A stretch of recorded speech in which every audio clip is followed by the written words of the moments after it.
Chloe used to be a genius hacker. A year ago, she was transported into the world of a trashy, melodramatic romance novel and became the 5-year-old daughter of the main character, Alara. As she walked down the alley toward her house, she saw a luxury car parked in front of their shabby door. She tilted her little head, a faint smile on her face. Finally, this part of the story. She'd been playing the part of an innocent little kid for a year now. This must be the part of the plot where they're taken in by the Kwan family. Before she even stepped inside, she heard voices. Alara, I'm really your birth mother. The DNA test is right here. It's all my fault.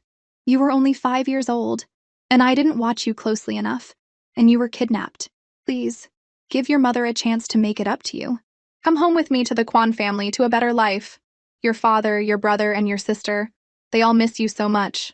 In the original novel, the heroine, Alara, was born into poverty. To pay her gravely ill mother's medical bills, she entered the treacherous world of entertainment. Aiden Song, the industry's top mogul and the male lead, discovered that Alara looked just like his first love.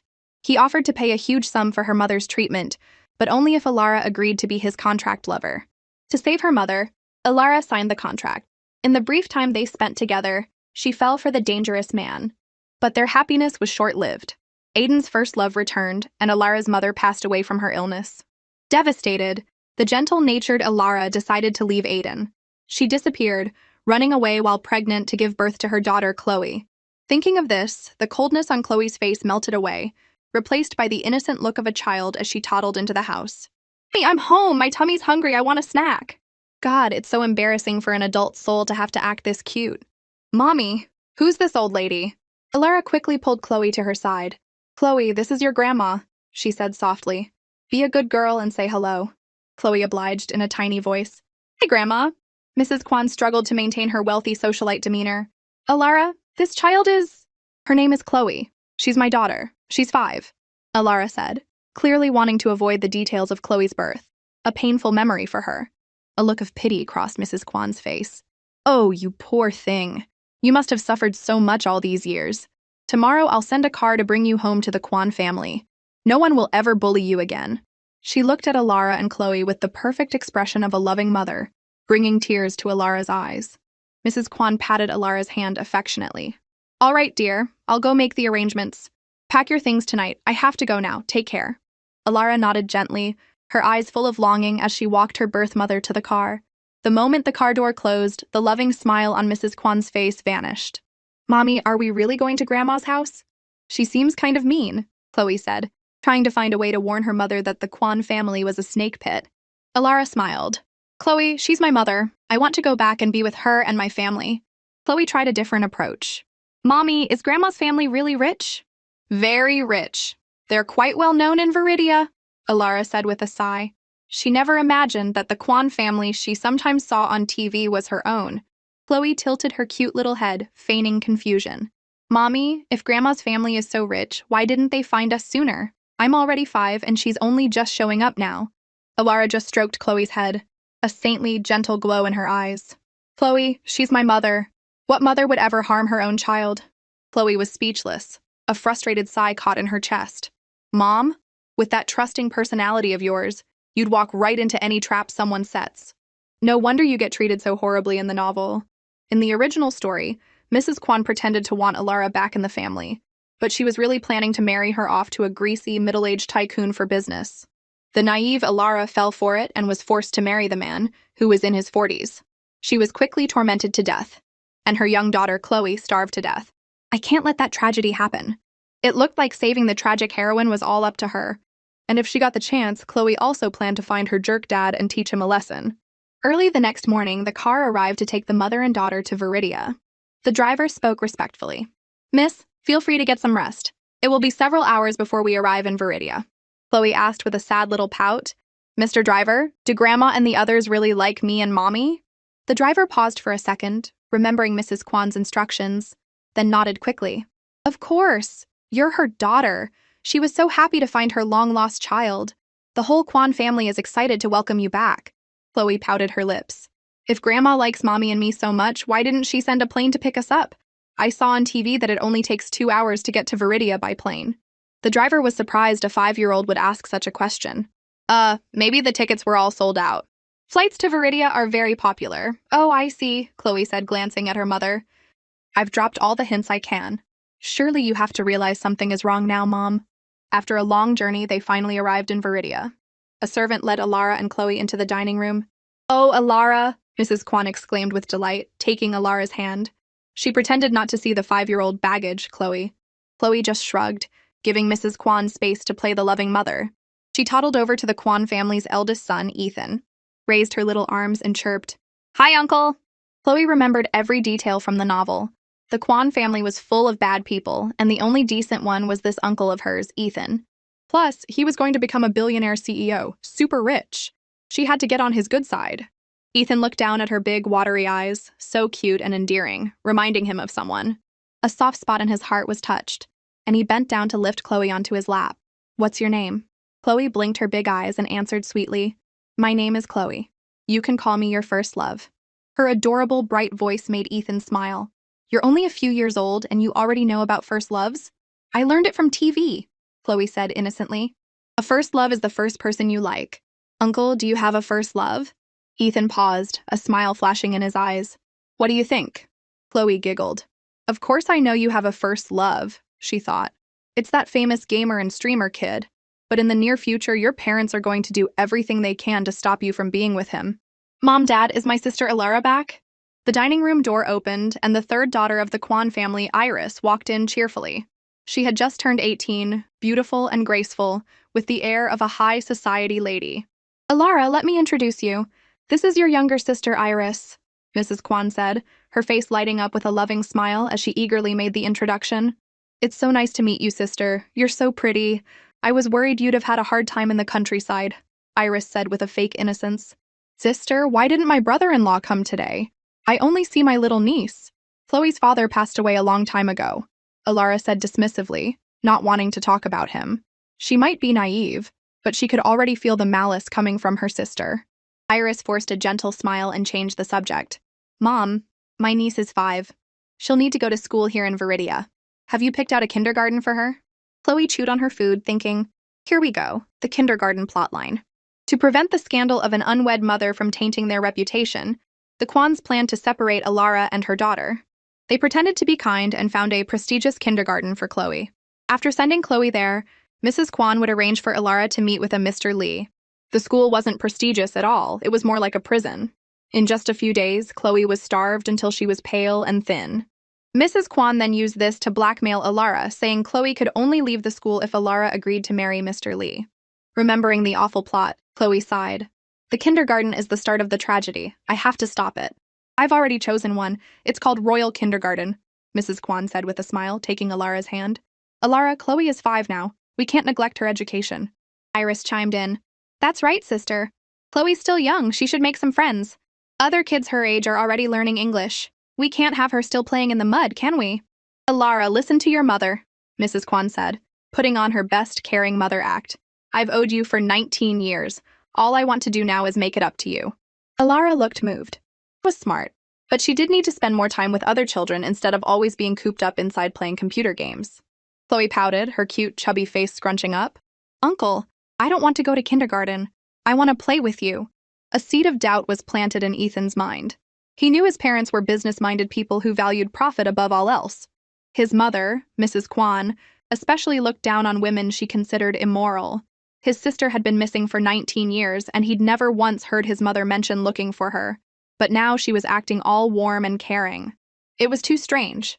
He usually stayed out of family matters, but this time it seemed he needed to investigate. Iris took Chloe to see the room they had prepared for her. Chloe played her part perfectly, letting out a little wow and flopping onto the bed, hugging a teddy like she'd never seen anything so amazing. Such a pretty teddy. Inside she was cringing. "Teddy? Are you kidding me? I'm not actually 5. A new sports car, a credit card with no limit, a top-of-the-line computer, that was more her style. Iris scoffed internally. This little brat from the countryside is so easy to fool. A few teddies and she's mesmerized. Little does she know her good days are numbered. "Chloe, do you know who your father is?" Chloe's big, dark eyes darted around before she lowered her voice conspiratorially. "Auntie, I'll tell you a secret, but you can't tell anyone else, okay? My mommy said my daddy is a deep sea diver." Iris was surprised. The kid's father actually had a real job. She'd assumed he was some gangster or a bum from a bar. "Good girl, Chloe. Tell Auntie, where does your daddy live now?" Chloe answered with a very serious expression. My daddy lives in the sea.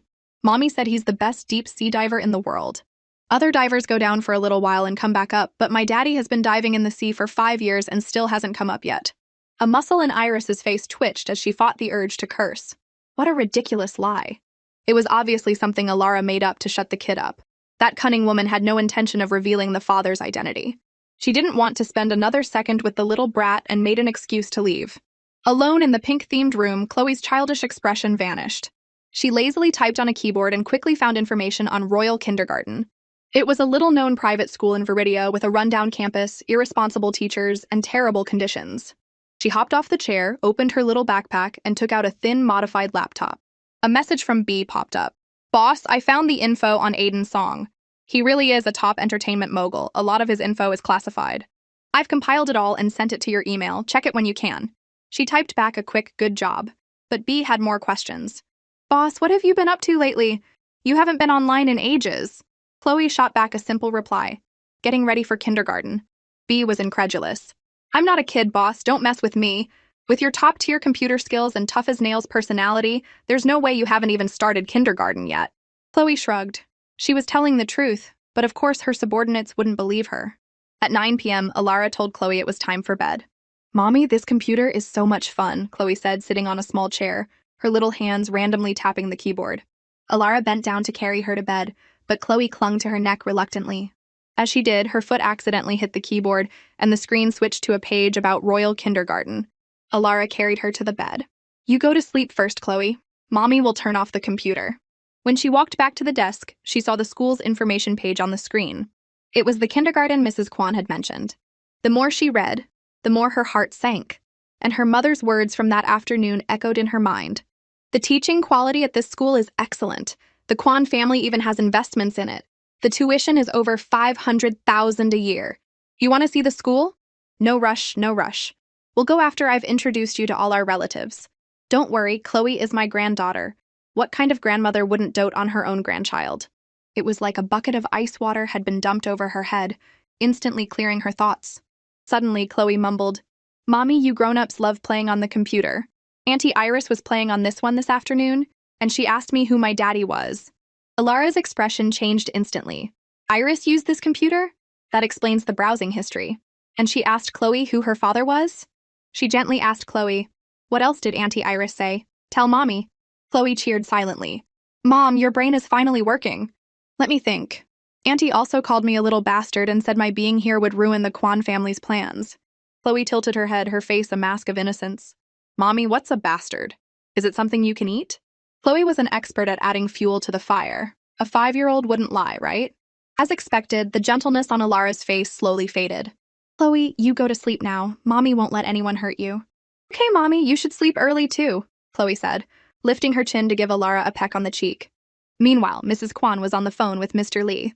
My eldest daughter, Alara, just came back to the country. I sent you her picture. What do you think? Mr. Lee roared with laughter. I like her very much. Mrs. Kwan, I want to marry your eldest daughter. Don't you worry, we'll be family soon, and I'll be sure to help you out in business. The Lee family's company was well known in Viridia. If they could form an alliance with them, the Kwan family's business would soar. The thought excited Mrs. Kwan. Then I'll arrange for you two to meet tomorrow. We'll be one big, happy family.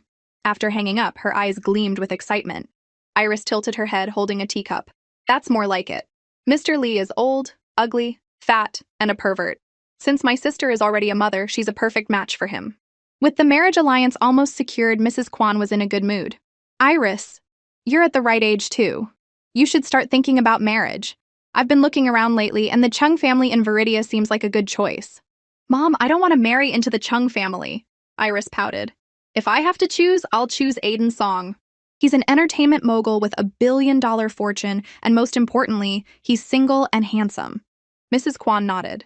She had heard of Mr. Song's reputation. He was indeed a very desirable marriage prospect. She would have to find a way for them to meet and get to know each other. The next morning, Mrs. Kwan instructed Alara, Today, I'll take Chloe to see the kindergarten.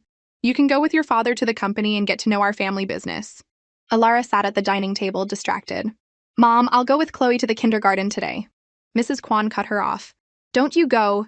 Taking Chloe to kindergarten is a small matter. Familiarizing yourself with the company is what's important. Go take a look, and in a while, I'll give you a portion of the Kwan family's shares. Mom, I happen to be free today. The door opened, and Ethan, dressed in sharp casual clothes, walked in. I can go with Chloe to the kindergarten. He had felt uneasy all night, sensing that something wasn't right. Mrs. Kwan's eyes darted around. She definitely couldn't let Ethan go and see the kindergarten. Just then, a loud crash came from upstairs, followed by Chloe's wailing. Alara's face went pale, and she shot up the stairs without thinking. In the pink princess room, shattered glass littered the floor, and the thick smell of blood filled the air. Poor little Chloe was on the ground, red beads of blood welling up from her white foot as she cried her heart out. Standing next to her was a stunned Iris. Seeing this, Alara almost fainted, her heart leaping into her throat. Chloe, don't be scared! Mommy's taking you to the doctor! What happened? Ethan followed them up and saw the blood on the floor. His gaze turned icy as he questioned his sister. Iris looked helpless. She had just gone to wake Chloe up, but the little girl wouldn't get up, insisting on a hug first. But then a sudden sharp pain shot through her arm and she instinctively let go. At the same time, the vase on the bedside table suddenly fell and shattered. Faced with her brother's questioning, Iris was afraid of being misunderstood. I don't know. The vase just fell. Chloe sobbed. Uncle, it's not Auntie's fault. I was just clumsy. Alara lowered her head. It was probably just an accident. It's my fault for not watching her properly. Ethan's heart sank. There could be glass in her foot. I'll drive you to a nearby hospital. Alara's fingers trembled, her face ashen. Thank you, big brother. After they left, Mrs. Kwan said disapprovingly, Iris, even if you can't stand that little bastard, there will be plenty of chances to deal with her later. Alara doesn't fully trust us yet. A stunt like this will not only make her suspicious, but also upset your brother and your father. This time, Iris felt truly wronged. She stomped her foot in frustration. Mom, I didn't do it. It was really an accident this time. I wouldn't go after a little kid. Mrs. Kwan sighed. All right, I'll have someone clean up the room. When your sister gets back, you need to apologize to her and make sure it's sincere. Fine, Iris agreed reluctantly. Meanwhile, Ethan drove them to the hospital. Chloe's foot really hurt. To make her sweet but naive mother see the Kwan family's true colors, she had gone to great lengths. Ethan suddenly asked, Chloe, tell your uncle, did you really hurt yourself by accident? Chloe sobbed. I was just clumsy. It has nothing to do with Auntie. Inside, she was thinking, come on, Uncle, ask a few more questions. I can keep this up. Ethan gripped the steering wheel, his voice low. Chloe, tell me the truth. Don't be afraid. Uncle will stand up for you. In the original novel, the sweet Alara was framed by Iris time and time again because Iris was a master at playing the victim. She always managed to fool Alara, who would end up taking the fall for her. Now that Chloe was here, she wouldn't let that happen. I can't say. If I tell, Mommy won't like me anymore. Mommy, I'm not a bastard. I want to be separated from you. I don't want a new daddy. Auntie said I was dirty and she pushed me on the floor. Alara froze, feeling as if all the blood in her body had turned to ice. Chloe cried until her throat was sore. Her acting was incredible. She had never cried in her past life, but today she'd shed a lifetime's worth of tears. Bastard, tramp, new daddy. Those 3 words were enough to paint a clear picture. The Kwan family's welcome was not what it seemed. They looked down on Alara and Chloe and were only putting on an act for some ulterior motive. Alara was trembling with anger. Big brother, are you in on this with them? Ethan turned the wheel, guiding the deep blue luxury car into the hospital parking lot. I won't hurt you. Inside the hospital, a doctor quickly examined Chloe. You parents need to be more careful. A beautiful child like this. If the glass had hurt her eyes or scarred her face, it would have ruined her for life. Alara choked back a sob and thanked him. Then she brought up the kindergarten with her brother. Mrs. Kwan said Royal is the best kindergarten in Viridia, but the information I found says it's the worst. If Chloe hadn't gotten hurt today, she would have been sent there. Your family obviously looks down on me, so why did you bring me back? And to think she had believed she finally had family she could rely on. Ethan found it hard to believe his family would target a sweet 5-year-old child. Don't go back to the Kwan house for now. I have plenty of empty rooms in my apartment. You and Chloe can stay there. Alara's eyes dimmed. Okay. She decided that once Chloe's foot was better, she would take her back to their small town. It was peaceful there, free from the scheming of the big city. Suddenly, her phone rang. The caller ID read, Mrs. Kwan. Ethan was decisive. Don't burn bridges with my mother yet. The Kwan family has influence in Viridia. If you make enemies of them, it won't be easy for you and Chloe to get away safely. Alara nodded and answered the phone. On the other end, Mrs. Kwan's anxious voice came through. Alara, how's Chloe? It's all my fault for being careless. I've already had the servants clean the room and lay down carpets everywhere. I promise Chloe won't get hurt again. Such a gentle, caring mother. Except now, Alara wasn't so easily fooled. Chloe has a few glass shards in her foot. The doctor said she can't walk for a while, so I'm planning to let her stay in the hospital today. That's fine. You take good care of her, don't overwork yourself, Mrs. Kwan said lovingly. Oh, and one more thing. Our relatives heard you were back and are all so excited. I'll take you to meet them tomorrow. Ilara cut the call short with a single sentence. We'll talk about it tomorrow. I need to take care of Chloe now.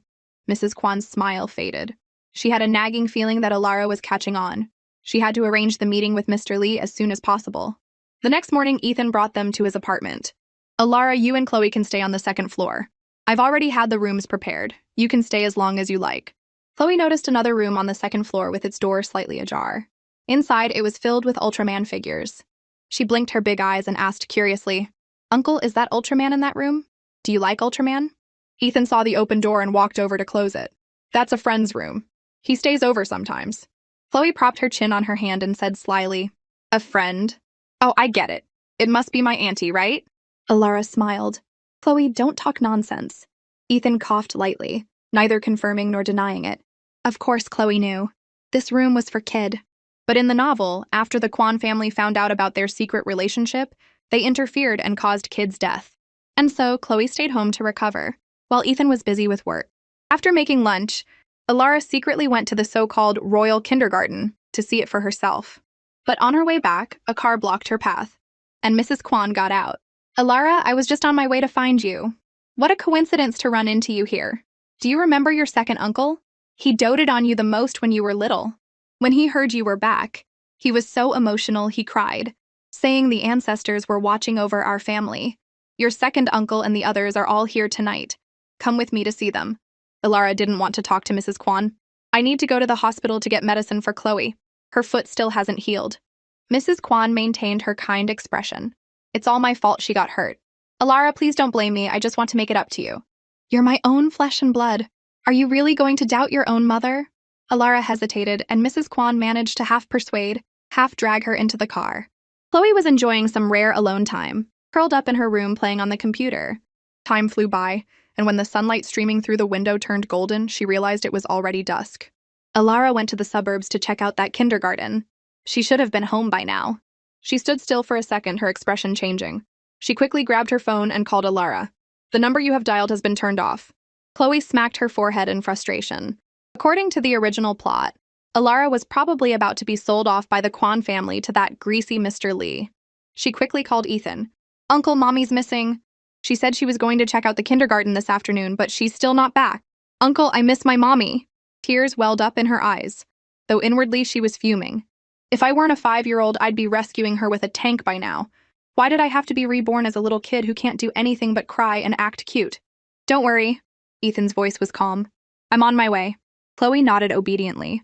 According to the original story, Mrs. Kwan would burst into the room with a group of people, pretending to catch Ilara and Mr. Lee in a compromising position.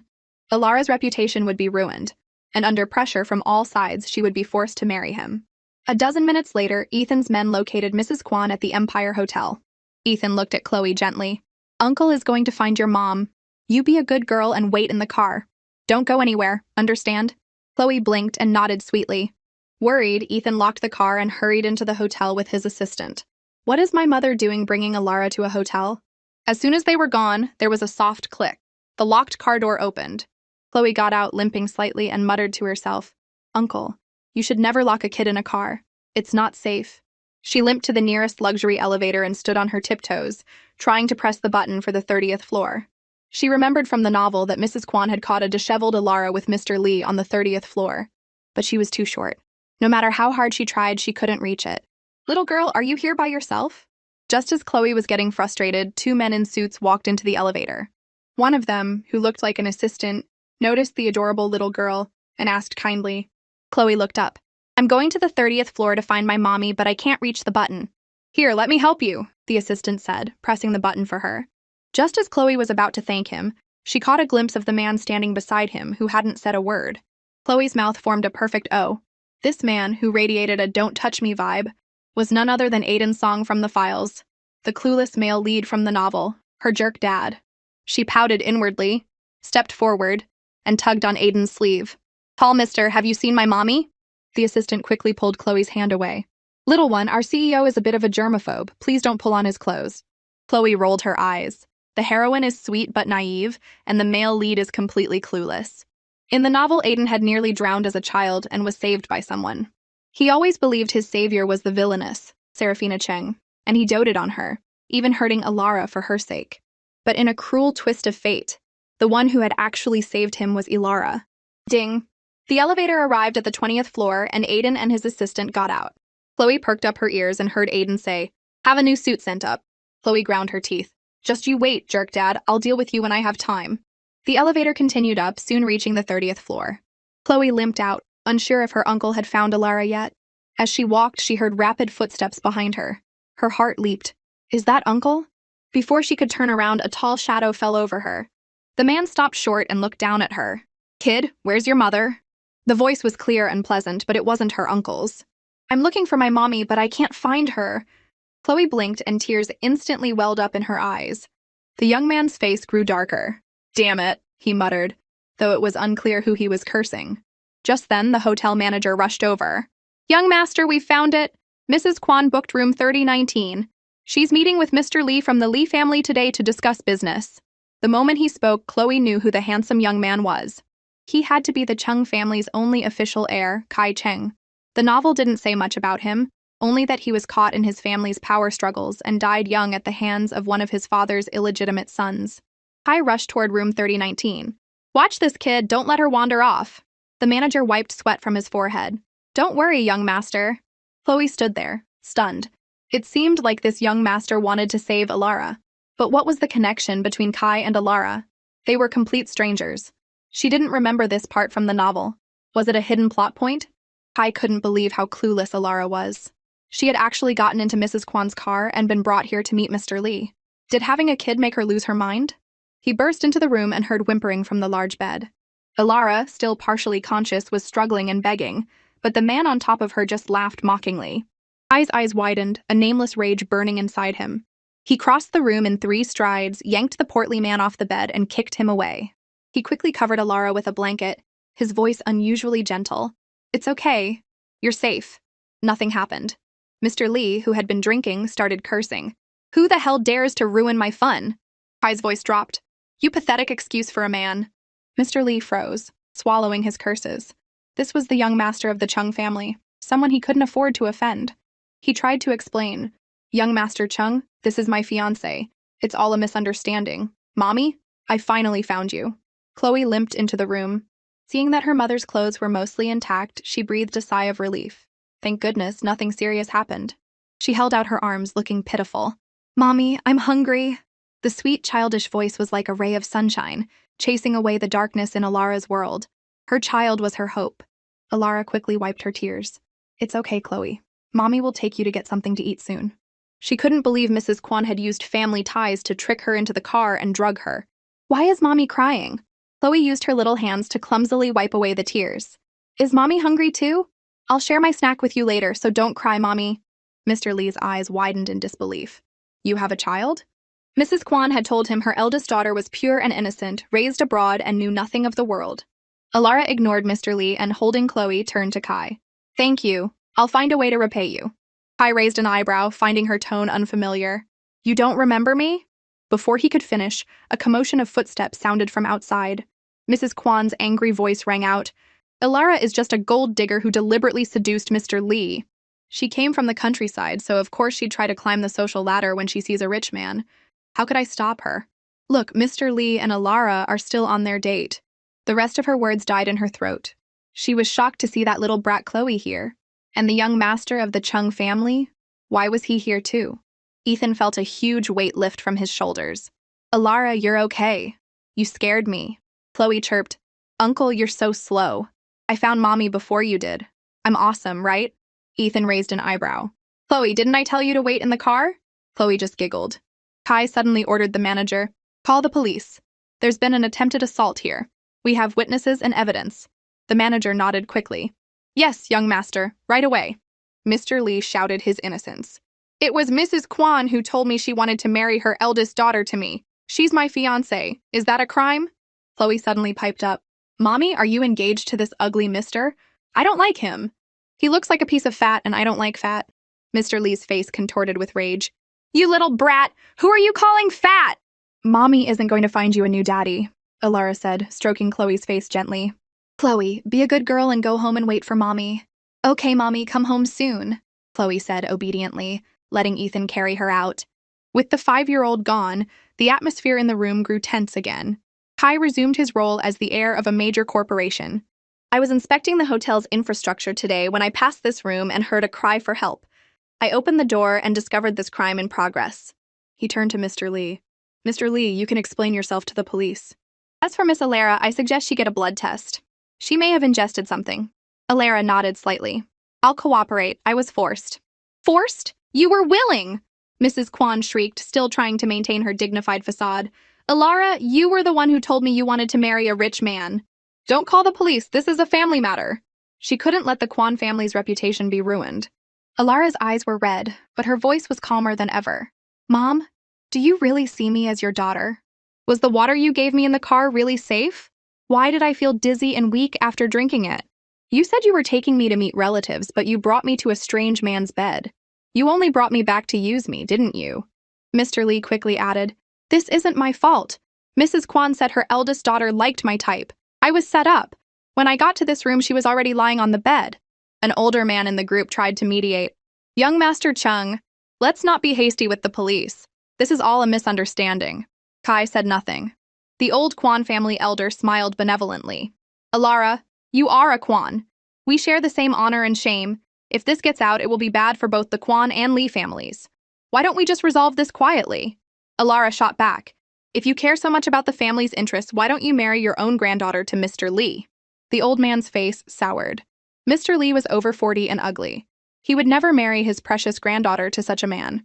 Alara, on the other hand, had a child out of wedlock. A woman who had given birth was worthless. So marrying Mr. Lee was no great loss. Kai looked at Alara, trying to see a hint of someone else in her face, but found nothing. Maybe her acting was just that good. Alara was too gentle, not clever or cunning, possessing only a stubbornness that could be called a virtue. Did I get the wrong person, Kai wondered? But the IP address I tracked led straight to Alara's house. In this world, only one person has such incredible hacking skills. Alara crossed her arms. Call the police. Thank you for your help, young Master Chung. A small smile played on Kai's lips. Mrs. Kwan stared at Alara in disbelief, the last shred of her loving mother persona finally torn away. You are a Kwan. You have Kwan blood in your veins. Can't you be a little more forgiving and let this go for the sake of both families? Alara didn't answer. There was nothing left to say. They say a mother and child share a special bond, that a mother will always love her child. But with Mrs. Kwan, all she saw was coldness, self-interest, and vanity. This woman didn't deserve to be her mother. Kai made the call. No one dared to stop him. Alara and Ethan didn't return until late that night. Chloe was already asleep. The Kwan and Lee families had pulled some strings behind the scenes. Mr. Lee was charged with attempted assault, which would get him a month in jail at most. Alara hung her head. It's fine. I don't have power or influence. I can't fight them. At least now I see the Kwan family for who they are. Chloe's foot is almost healed. I'm going to take her back to our town. It's too dangerous here. I don't want her to get hurt. Ethan shook his head. Alara, your house in town, the Kwan family already sold it. What? It's my house. How could they be so cruel? Alara was stunned, her hands clenching into fists. They had gone too far. Ethan took a sip of tea. Alara, you and Chloe should stay with me for now. I'll have people protect you. Once things quiet down, I'll help you find a way to leave. Alara asked softly, Brother, why is your relationship with the family so strained? It was something she had been wondering. Ethan was the eldest son, yet he had consistently sided with her. Ethan raised an eyebrow. They're dirty. I don't like it. My father only cares about profit. My mother has a lover on the side. And my sister Iris is a schemer who loves to play the victim. A bright smile spread across Chloe's face. They sold my house, and the guy only got a month in jail? I'm not going to let you get away with this. Meanwhile, the Kwan family was in chaos. We never should have brought her back. Mrs. Kwan glanced at her hypocritical husband, her still beautiful face filled with disdain. I was the one who suggested bringing Alara back, but you didn't object. Now that the plan has failed, you're blaming me? Besides, the Lee family was never the best choice for an alliance. We could try for the Song family. Iris is interested in Aiden's song after all. Mr. Kwan's interest was piqued. Mr. Song? How is that possible? Just then, the butler rushed in. Madam Sir, bad news. The internet is suddenly flooded with scandals about the Lee Group. It's being reported that Mr. Lee has been arrested for 18 crimes, including bribery, embezzlement, and abuse of power. The couple stared in shock. The Kwan and Lee families had extensive business dealings. If something happened to the Lee family, the Kwan family's business would undoubtedly suffer. Mrs. Kwan was furious. Then why haven't you contacted our people to get these negative stories taken down? The butler wrung his hands, looking helpless. There's too much information. It's impossible to delete it all. Who leaked this? Mrs. Kwan fumed. Mr. Kwan's eyes glinted coldly. It's no use finding the source now. The fact that the TV stations are reporting it means someone powerful is involved. Mrs. Kwan, call a board meeting immediately. We need to cut our ties with the Lee family and distance ourselves completely. Mrs. Kwan found it strange. Mr. Lee had just crossed Alara, and now the Lee family was being hit with a massive scandal. Was someone defending Alara? Impossible. Alara had no background or influence, aside from Ethan. It had to be a coincidence. Mr. Lee was probably just too arrogant and made other enemies who decided to strike now. At the Cheng family estate in Viridia, the scent of coffee filled the air. Kai stood with his arms crossed, his handsome eyes narrowed in thought. The high-end computer in front of him was working furiously, trying to trace an IP address. That special informant had appeared again. Shortly after, the internet was flooded with internal documents from the Lee family. After dumping the massive amount of information, the informant vanished. Kai had tried to track them immediately, but could only briefly pinpoint the area where the IP had appeared. The last time the IP address he tracked was in a small, peaceful town, the same town where Alara lived. Was it her again? Kai couldn't figure it out. An image of Alara appeared in his mind. A slender, gentle, fragile woman. No matter how he looked at her, he couldn't see the cunning shadow of the other person. Was her acting just that good? That person wasn't just a top hacker. They were also a master of disguise. Before he was transmigrated, he had tracked them for years, always believing they were a man. It was only after a fateful night that Kai was shocked to discover she had been cross-dressing the entire time. He looked down, lost in thought, and took a sip of his cold coffee. Just then, his assistant spoke up. Young master, it seems Kale Cheng is making moves again. He might be targeting you. Kai's eyes narrowed. Find some people and teach him a lesson he won't forget. The assistant's face lit up. Ever since the kidnapping years ago, the young master had become a completely different person. Decisive and ruthless, putting all the disobedient members of the clan in their place. He was amazing. I didn't think there'd be a firewall this good in this world. I almost got caught, Chloe said in the small apartment, rubbing her nose. She stretched and closed her laptop. With the Lee family taken down, the Kwan family probably wouldn't dare to try anything for a while.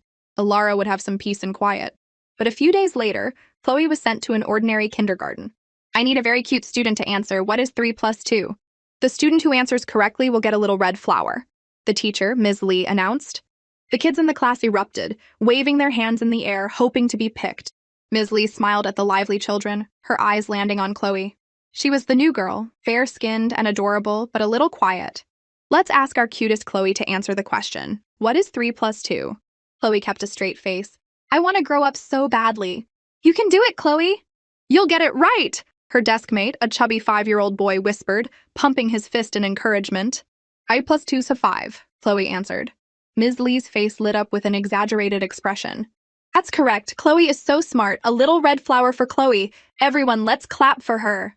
Wow, Chloe, you're so smart, the chubby boy said, his face full of admiration. Every day at kindergarten was torture. Finally, the weekend arrived. Chloe slept in until 10 a.m.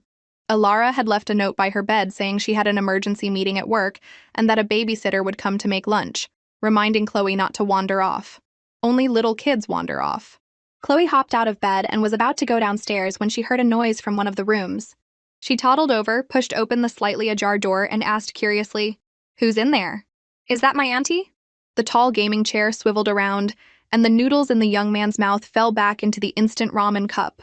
He had curly, light brown hair and looked to be about 17 or 18. He put down the cup and rushed over. Ethan wasn't lying.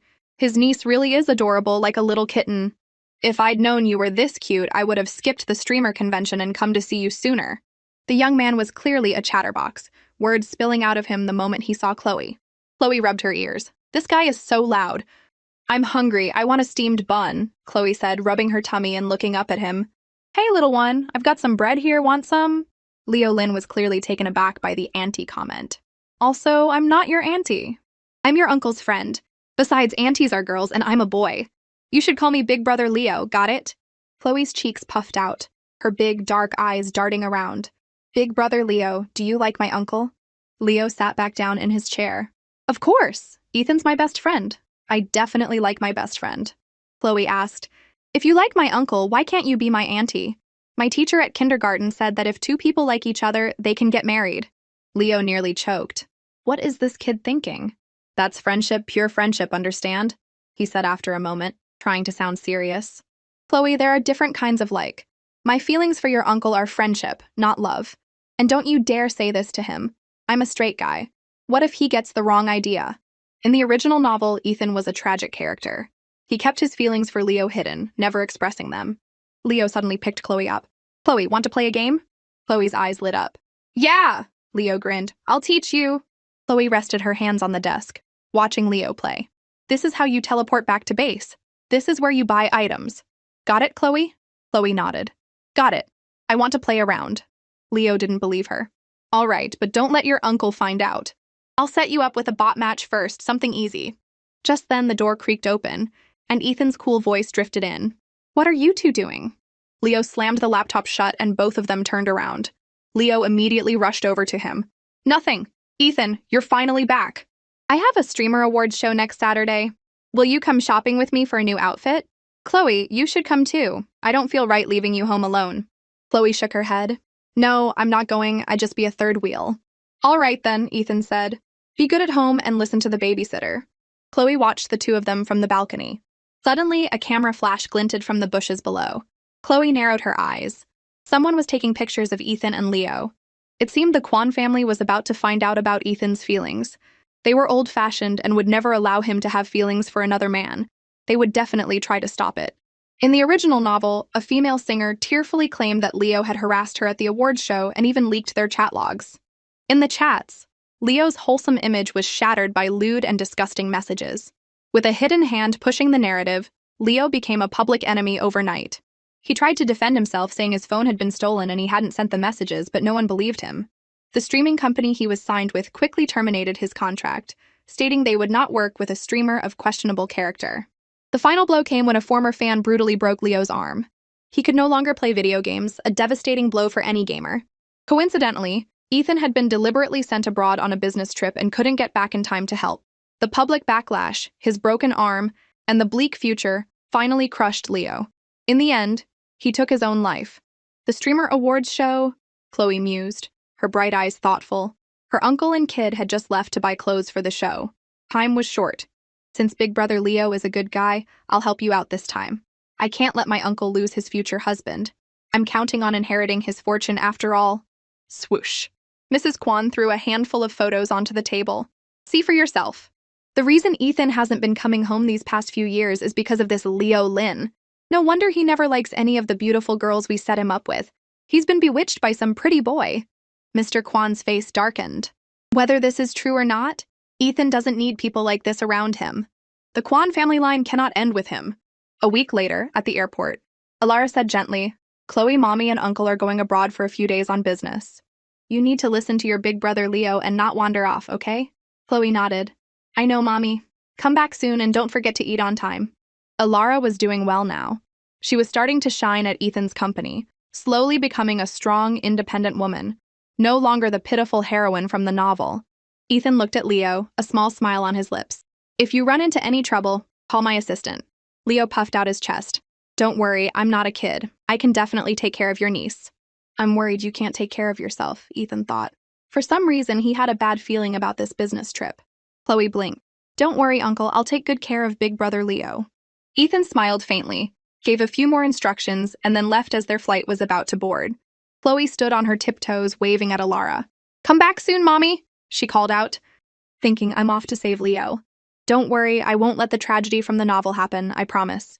Let's go, time for dinner, Leo said, shaking off a strange feeling and returning to his cheerful self. I have the streamer awards show tomorrow. Want to come with me? Chloe smiled. Of course. Not only am I going, but I'm also going to take down a few people while I'm at it. Soon they arrived at the awards show. Chloe peered out the car window. The entrance was swarmed with fans, most of them there for kid Leo Lin. Look at all the light-up signs. The fans are so energetic. I wonder if we'll see Leo tonight. He didn't even stream today. I hope I see Ethan. I love it when he plays games with Leo. They're so cute together. Chloe could hear the fans chatter even through the car window. But how long will this love last? Once the scandal broke tonight, these same fans would become the very ones to crush Leo. The car drove through a special entrance. The event was more like a gala, with champagne towers, sparkling glasses, delicious food, and celebrities and influencers chatting and laughing. It was a scene of dazzling luxury. Leo crouched down. I have to do an interview in a bit. You wait here at the table and be good, okay? Chloe nodded obediently. Kid, long time no see. And you brought a cute little kid with you, a soft, alluring voice said. Chloe recognized her immediately.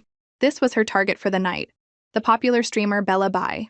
In the novel, she was the one who framed Leo, gaining a massive following by playing the victim. She had used his tragedy to become a top influencer and later married into a wealthy family.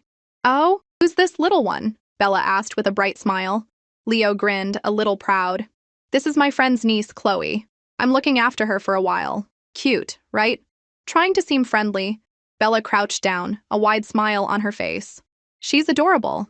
Chloe, do you go to kindergarten? Chloe nodded and said in a tiny voice, Yes, I go to kindergarten.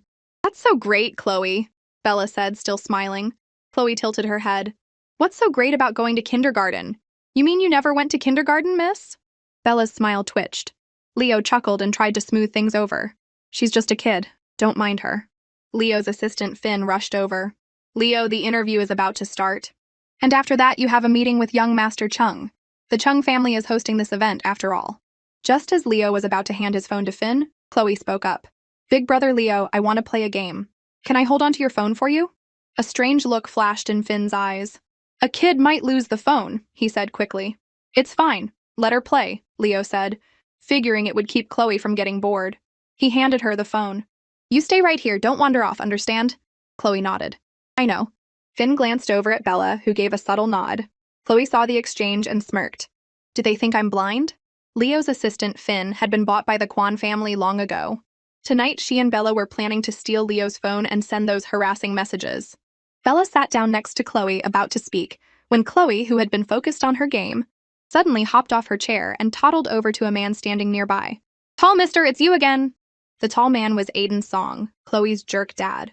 This was an important event hosted by the Chung family, and as an entertainment mogul who managed countless celebrities and influencers, Aiden had been specially invited. Chloe had a mischievous streak. Whenever she saw her cool, germaphobe dad, she couldn't resist teasing him. She clung tightly to his leg, refusing to let go. Tall mister, I found my mommy last time. Some bad guys were mean to her, but they went to jail. The assistant beside him sighed. It's this kid again. I'm so sorry. This is the little girl Mr. Lin brought. I'm watching her for him, Bella said, rushing over with beads of sweat on her forehead. It's crowded here. Be careful with the child, the assistant said before hurrying after his boss. Bella pretended to be concerned, trying to figure out how to get the phone from the little girl. Just as she was racking her brain, Chloe spoke up. Miss, I have to go to the potty. Can you hold my phone for me? Bella's eyes lit up. She's just handing it over. Of course, sweetie. I'll hold it for you. I'll wait for you right here. Okay, thank you, miss, Chloe said with an innocent smile, then gathered her pink princess dress and scurried off. By now, Leo should have finished his interview and be resting in the break room. In the novel, his stomach condition had flared up, and he had passed out from the pain, left alone all night. By the time he woke up the next morning, Bella had already posted the evidence of his harassment online. Don't worry, big brother Leo, I'll go get help, Chloe said, her big eyes twinkling. She grinned. Just wait, I'll clear your name. Chloe had a clear goal. She ran toward the private lounge at the very back, the one reserved for the Chung family. Is there a doctor? My big brother is dying, get a doctor. The luxurious lounge fell silent for a moment, the faint smell of blood hanging in the air. The assistant quickly kicked something into a corner. Kai, moving fast, grabbed a blanket and covered it up. Kai, my big brother Leo passed out from a stomachache and I can't find anyone to help? Chloe sobbed, tears rolling down her cheeks like little pearls. She smelled the blood in the room but didn't say anything. For Alara's sake, Kai grabbed a towel and patiently wiped his fingers. Don't worry, I'll call an ambulance to take him to my family's hospital. Chloe sniffled and said in a stuffy voice, Thank you, Kai. Kai carried the unconscious Leo out of the lounge and left through the nearest exit. A medical team provided for the event was stationed at the discreet exit, and Kai helped get Leo onto the ambulance. Chloe asked in a sweet but worried tone, "Miss, when will my big brother Leo wake up?" The nurse was very polite. "The initial diagnosis is a stomach ulcer. The patient fainted from the pain. The doctor has already given him a painkiller, so he probably won't wake up until tomorrow." Chloe pointed to a black security camera on the ceiling. "Miss, is that on? If there's no camera footage, my big brother's company might think he skipped out and dock his pay." The nurse glanced at the camera and shook her head with a smile. "No, sweetie, it's off.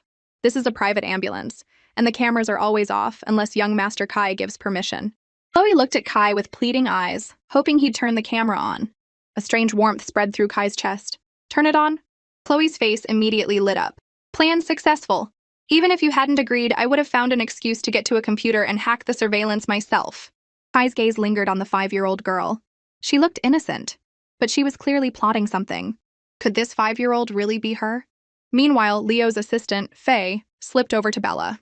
"Did you send the messages to your number from Leo's phone?" Bella handed the phone over. "It's done. Is everything arranged on your end? Did Kid notice anything?" Faye shrugged, unconcerned. "That guy is always so careless. He won't even notice his phone is missing. You just focus on playing your part tomorrow." "All right, I'll follow your plan," Bella said with a confident smile. She knew a storm was about to hit the internet, and she would rise from it to become a top streamer, maybe even marry into a rich family. "Leo, you shouldn't have crossed the Kwan family. Don't blame me for this." The next day, a scandal erupted online. It shot to the top of the trending charts, becoming the #1 topic almost instantly. The entire internet was in an uproar over Leo, who was still unconscious in the hospital. Just then, Kai pushed open the door and saw the 5-year-old girl. She was sitting on the sofa, her face worried and her eyes red, her little hands busy dialing a number over and over. "Kai, my uncle and mommy aren't answering my calls, and now my big brother Leo is in the hospital. I'm scared." Kai subtly sized up the little girl. Her expression, her movements, her voice. There were no flaws in her act. Kai gently patted Chloe's head. "Don't be afraid. They're in another country, so they might be busy. We'll wait for Leo to wake up. By the way, what kind of food does your mom like?" Chloe paused and looked up at him. "My mommy likes plain food." "Why do you ask, Kai?" Kai coughed and turned his head away. "Ahem, no reason." Chloe saw the tips of his ears turn red. Was he blushing? No wonder he rushed to save Alara at the hotel. This 15-year-old kid had a crush on Alara. Chloe wasn't surprised that Kai liked Alara. She was just curious how a kid like him had even met Alara since she had just arrived in Viridia. Not wanting his crush to be exposed, Kai stiffly changed the subject. "Chloe, Leo is being targeted by a planned smear campaign. We have to help him. Where's his phone? The chat logs Bella posted online haven't been photoshopped. If we had his phone..." Chloe scratched her head. "I had to go to the potty yesterday, so I asked Auntie Bella to hold on to his phone for me." Chloe had given him a huge hint. If Kai was smart enough, he'd figure out the truth. And he wasn't dumb. Chloe saw the thoughtful look in his eyes.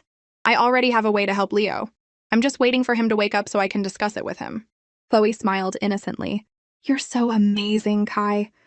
Kai looked at her cute act and couldn't help but smile.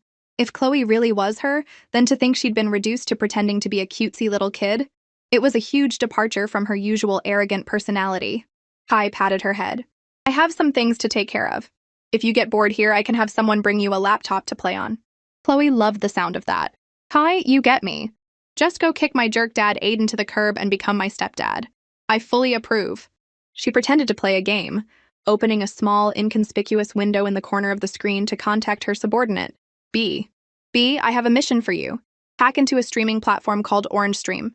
I need their recent transaction records." B replied quickly. "You got it, boss. By the way, the World Hacker Competition is happening in the US later this year. The prize is $3 million. Are you in?" Chloe's fingers paused. "How much?" Her eyes lit up. $3 million? Of course she was in. She needed money now to become financially independent as soon as possible. Just then, Leo woke up, scratching his curly hair in confusion. "What happened to me?" Chloe calmly explained everything that had happened online. The expression on Leo's face grew serious. He sat cross-legged on the bed, his head down, silent for a long time. He had secretly returned to the country against his parents' wishes to become a streamer in Viridia. He'd been through his fair share of online drama over the past 2 years and had developed a thick skin. But this time, the accusations were vicious and came out of nowhere, hitting him like a ton of bricks. I didn't do it, Leo said dejectedly, then hopped off the bed. Those messages weren't from me. Chloe, let me borrow your phone. I need to call the director of Orange Stream. The call connected quickly. Mr. Wang, You have the nerve to call me? Mr. Wang yelled. Do you have any idea how much money our company has lost because of your scandal? Our stock has plummeted. Leo swayed on his feet. I didn't send those messages to Bella. My phone was stolen last night. Mr. Wang sneered. Leo, don't blame us for being ruthless. The truth is you messed with the wrong people. Just wait for the lawsuit. Orange Stream will not tolerate immoral streamers. With that, he hung up. Chloe was worried. Big brother Leo, are you okay? Pushing down the pain in his heart, Leo forced a smile. Chloe, I want to leave the hospital. I'll take you back to Ethan's place first. You have a bleeding ulcer, you can't be discharged yet. Kai stopped him, his expression stern. Don't worry, I'm going to sign you. If you agree, you'll be the top gamer at Red Heart Streaming under the Cheng Corporation. Leo scratched his head, a bitter smile on his face. Young Master Cheng, you can't be serious. I'm a social pariah right now. There's no coming back from this. Kai was calm. Don't worry, I'll handle it. Back at the Orange Stream building, the boss handed Bella a script. Topics about conflict between men and women get a lot of attention online. Use your story about being harassed by Leo to call for women to stand up for themselves. Just read from the script. Bella smiled sweetly. Of course, I'll do whatever you say. Suddenly, the door burst open and a secretary rushed in. Sir, bad news! Red Heart Streaming just posted on their official social media that they're signing Kid. Bella's brow furrowed.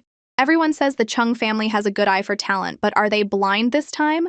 Why would they sign a disgraced streamer? She had tried everything to get signed by Red Heart Streaming, but they had always turned her down. And now, Kid, a washed-up, disgraced streamer, was getting signed by them. The secretary continued. Red Heart also released security footage of KAD collapsing from a severe stomach ulcer and being taken away in an ambulance. The timestamp on the footage matches the time you received the harassing messages from him. Bella panicked. There's footage? I can't let Leo tell the truth. She couldn't lose the fame and attention she had worked so hard to get. In a countryside estate in America, after 3 straight days of meetings, Ethan was almost completely cut off from the outside world. His hard work finally paid off, and he closed the complex deal. Big brother, look at the news! Something happened to Leo! Alara rushed over, handing him her phone. Ethan's heart sank. We're going back to Viridia. Now. Big brother. I'm coming with you. Even before he left for America, Ethan had a strange feeling about the trip. Now, seeing the news, he finally understood. It was all a setup by his parents. They had deliberately sent him away so they could target the innocent Leo. They bought tickets and flew back immediately. Leo, are you okay? Let me see. Leo grinned, a wide smile on his face. Don't worry, I'm great. Eating well, feeling strong. Alara checked the time. Big brother, it's getting late. I should take Chloe home, she has kindergarten tomorrow. Hearing the word kindergarten, Chloe's face fell. But Alara insisted, You've missed a few days of school. You have to go tomorrow. Chloe felt a massive headache coming on. Help me, I'd rather be back in the hospital. While they were out for a walk, a man suddenly jumped out of the bushes, brandishing a knife and lunging at Leo. You trash streamer, how dare you bully my precious Bella? The man, Wang Qiang, was 30 years old and unemployed. His favorite was Bella Bai. A crazed smile spread across his face. You're a gamer, right? Let's see how you play after I destroy your hands. The knife glinted in the light.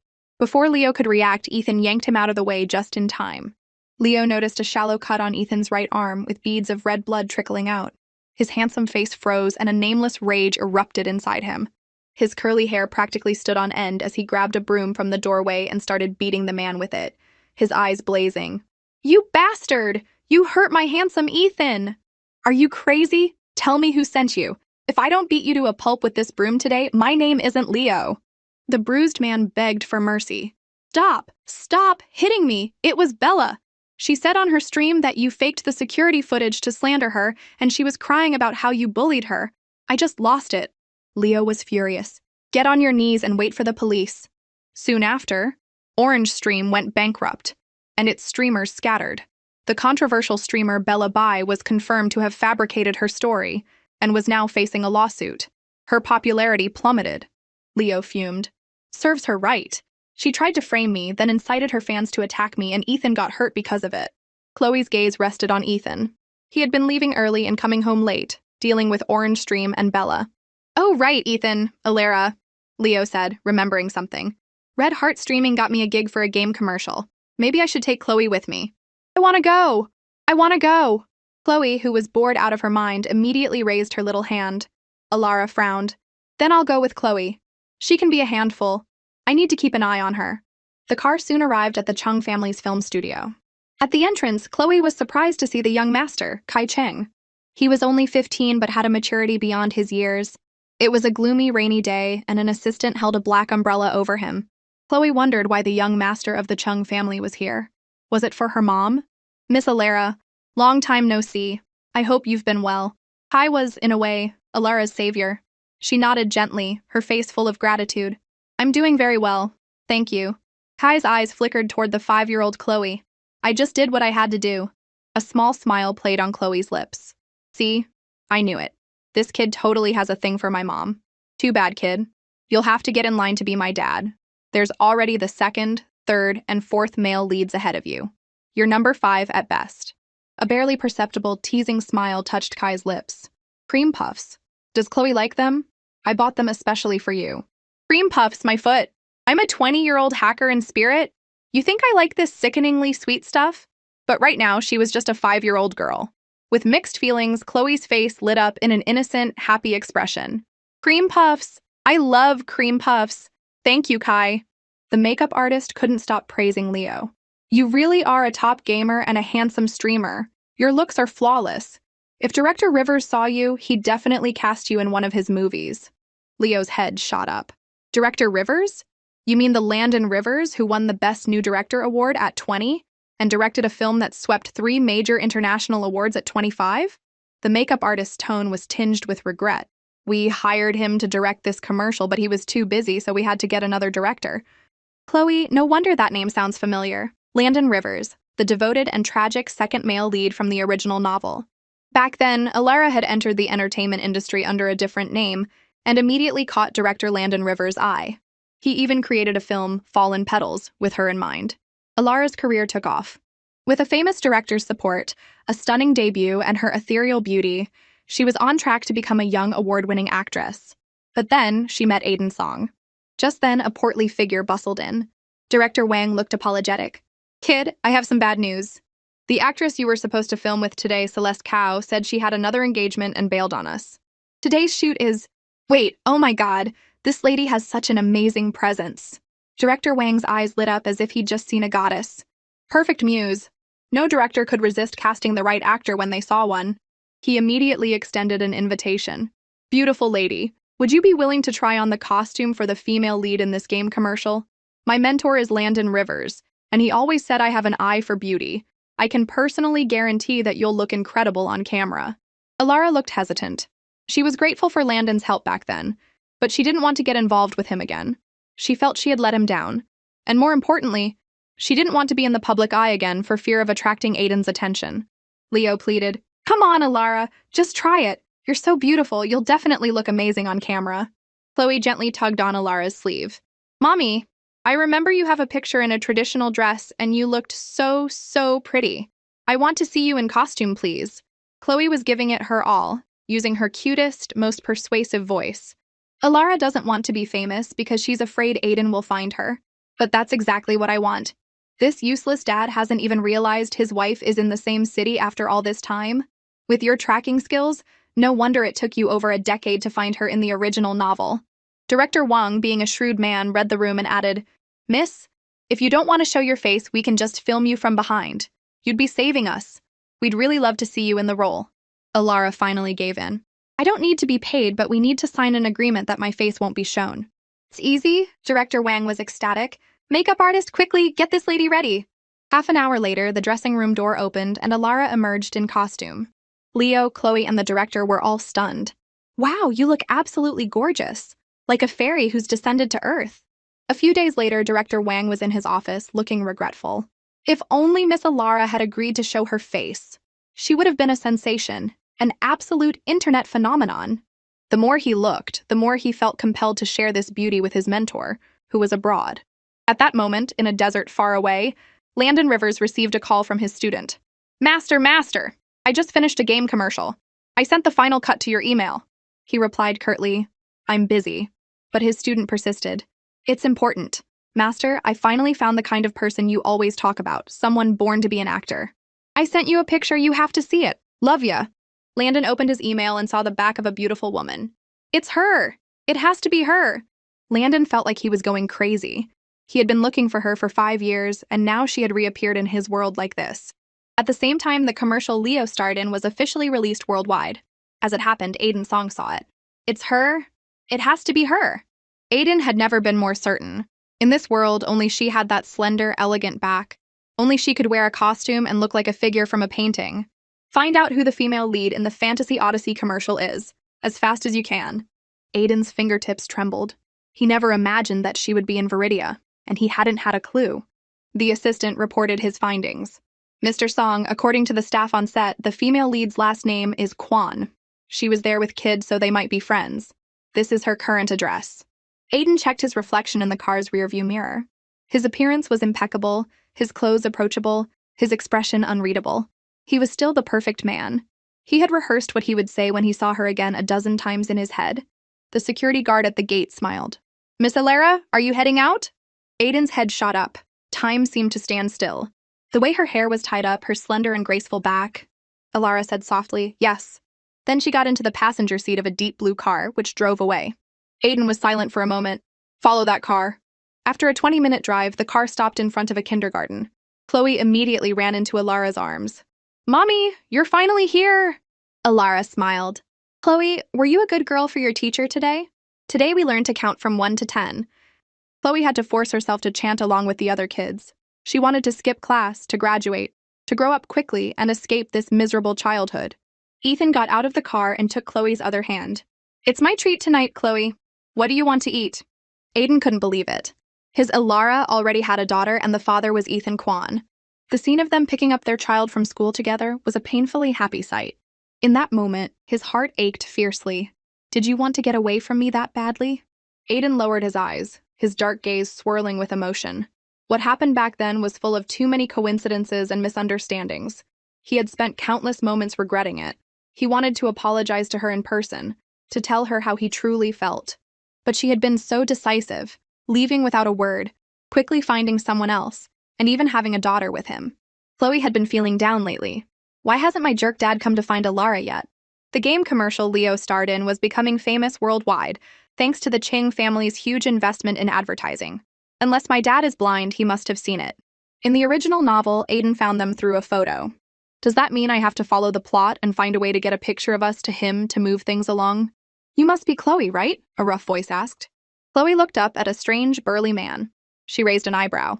Who are you, mister? Without another word, the man clamped a hand over her mouth, picked her up and shoved her into a car. The van quickly disappeared into the bustling traffic. Boss, is this kid in shock or something? Why isn't she crying? The skinny driver asked, looking at the still Chloe. I don't care if she's dumb or a genius. We get the money and we're out of here, the man in the passenger seat said, his face dark. Chloe's lips curved into a smile. So, I've been kidnapped. Soon the van stopped at a dilapidated wooden cabin. I brought her. Did you make the call? The skinny man demanded. I've already contacted Chloe's mom, Bella Bai said coldly. I really don't get it. Why not just kidnap Leo? Why go after a 5-year-old kid? Those were the orders. Leo is always with Ethan Kwan. It's hard to get to him. Don't underestimate this 5-year-old. She's surrounded by rich people, and her mom's relationship with Ethan Kwan isn't simple. And you know Ethan Kwan? He has more money than he can spend. Chloe sat quietly in the corner, a smile on her face. Auntie Bella, are you going to kill me? Bella shot her a glare. As long as you behave, we won't kill you. Chloe sneered inwardly. They let me see her face. Of course they plan to kill me. Even though she'd rather it be Leo, Mrs. Kwan had said that Chloe, this little stain, had to be dealt with. Chloe smiled sweetly. Then I'll be very good. Alara was on her way to a business meeting at a commercial building with her colleagues. Her assistant handed her a folder. The offer from Dawn Group is $20 million. The meeting starts in half an hour. Their CEO will be there. Suddenly, the elevator doors dinged open. A tall figure stood before Alara, and her nose caught a familiar scent as her eyes met a pair of deep, dark ones. Alara froze, a flood of memories rushing through her mind. Ms. Kwan, this is Mr. Song, the CEO of Dawn Group, her assistant whispered, not expecting to run into the other party in the elevator. Aiden's voice was flat. Hello? He extended his hand. Alara panicked, not knowing where to look. She wanted to run, but the past 5 years had made her stronger. After everything she'd been through in Viridia, she was no longer the timid Alara Rhodes. She fought back the tremor in her body and reached out her hand. Hello. After 5 years, their hands met again. His was just as strong as she remembered. Suddenly, her phone started ringing frantically. Alara glanced at the unknown number, hesitated, then answered. Miss Kwan, I have your daughter. 10 million. Don't call the police or you'll be sorry. The call ended after just 10 seconds. Alara's mind went blank. All the strength drained from her body, and she swayed, the world turning dark. Aiden caught her just in time. Seeing her pale face, he frowned deeply. What's wrong? Alara's mind was a mess. Kidnapped. Aiden. Chloe's been kidnapped. She's only 5. Who would do this to her? 5 years old? Aiden was stunned. He asked tentatively, You should probably call the child's father first. My brother. I have to tell my brother. Alara pushed him away and fumbled for her phone to call Ethan. Brother, Chloe, she's been kidnapped. They want 10 million. It might be the Kwan family. Yes, it must be Mrs. Kwan. She never liked Chloe. It has to be her. Aiden suddenly grabbed her phone. Hello, this is Aiden's song. Here's what's happening. He calmly explained the situation. Ethan's expression froze as he listened. Please take Alara home. I'll send you the address. I'm on my way back. Before hanging up, Aiden asked, Mr. Kwan, you're Miss Alara's brother? Yes, her older brother. Is there a problem? No problem. See you soon. Ethan, what's wrong? Leo sensed something was off. Ethan grabbed his coat. Chloe's been kidnapped. The ransom is 10 million. Aiden's song has already called the police. We need to go home and cooperate with the investigation. Leo shot up. Who? Who would dare to hurt Chloe? Kai, who had overheard, frowned, dropped the documents he was holding, and ran after them. Wait, I'll help too. Soon they were all at the villa. Kai introduced his brother. This is Bobo. He's a freeloader, but he knows a thing or two about computers. As soon as the kidnappers call again, he can trace the signal. Bro, there are guests here. Give me some credit. First, my name isn't Bobo, it's Bobo. Second, I don't just freeload. I help with the garden and feed the chickens, Bobo protested. Alara's phone rang again. It was the kidnappers. The room fell silent. She answered with a trembling hand, putting it on speaker. Tomorrow at noon, leave the money on boat number 136 at the East Side Port. If I find out you've called the police, you know what will happen. Alara sobbed, Chloe? I want to hear Chloe's voice. The kidnapper sneered. Don't even think about it. He hung up. Ethan comforted her in a low voice. Don't worry. Chloe will be fine. Aiden clenched his fists. I should have been the one protecting them all these years. Whoever is behind this, they're going to pay. 10 minutes later, Bobo finished his search and stretched. Found them. They're in the eastern suburbs near Moonlight Bay. There's a large forest there. The kidnappers are hiding in it. Aiden immediately said, I'll send my men to search. Kai added, I'll send my men too. Ethan broke out in a cold sweat. As Chloe's actual uncle, I'm the poorest one here. I don't even have private security. Chloe couldn't sleep because of the mosquitoes. She toddled over to the big burly man. Mister, there are mosquitoes. The man glanced at her impatiently, about to snap, but then he saw her big, sparkling, watery eyes. He swallowed his curses. We're in the middle of nowhere, of course there are mosquitoes. Don't be so spoiled. I'm not spoiled, Chloe said, tilting her head and looking at the moonlit forest outside. The place I used to live was old, run down, and hot. There were so many mosquitoes in the summer. My mommy would stay up all night fanning them away from me. The man was taken aback. You're not from a rich family? My family doesn't have money, but my uncle does, Chloe said. My daddy left me and mommy and she raised me all by herself. Then my grandma wanted to marry off her daughter to some old man, but she couldn't bear to part with her own daughter. So she brought my mommy to Viridia instead. Chloe's voice was soft, sweet, and pitiful as she recounted the stories of how she and Alara were tricked into coming to Viridia. The man had assumed Chloe was a rich little girl who had never known hardship, but it turned out she had a sad story. It reminded him of his own past. His family had been dirt poor, and though his mother had always wanted him to be a good person, he had ended up on a path of crime. Mister, are you going to kill me? Chloe asked, looking like a very sensible child. The man couldn't meet her eyes. Chloe answered her own question softly. It's okay. If I die, please don't let my mommy find my body. She would cry a lot. Mister, when you get the ransom money, remember to buy your mom some new clothes. The man's eyes stung. This kid was so thoughtful, but the thought of the 10 million ransom made him hesitate. He just said gruffly, There are a lot of mosquitoes out here. Go inside. Okay, Chloe said sweetly. You should get some sleep too, mister. She turned and toddled back into the cabin, her face instantly turning cold and expressionless. The big guy might look tough, but he carries a good luck charm from his mother. A tough guy with a soft spot. His mother is his weakness. Chloe was sure that after her performance, he would feel pity for her and wouldn't kill her. Where do you think you're going? You think you can run? The skinny kidnapper entered the cabin, his expression dark as he glared at Chloe. Unlike the big guy, he didn't have a loving mother. He had been a criminal his whole life, on the run for years, and he was sharp. The skinny man had a short temper. He threw Chloe to the ground. Behave or I'll kill you! Chloe acted startled. I wasn't running away. There was a girl with pigtails and a bloody face calling me, so I went outside to find her. The man cursed. What the hell are you talking about? Chloe's voice was sweet and clear in the silent night. I'm not lying. There was a pretty girl outside. She said she was lost and wanted to go home. The skinny man pushed down his fear and glared at Chloe. This kid must be making it up. A girl with pigtails and a bloody face, it's all lies. But even the most cold-hearted person has memories they're afraid to face.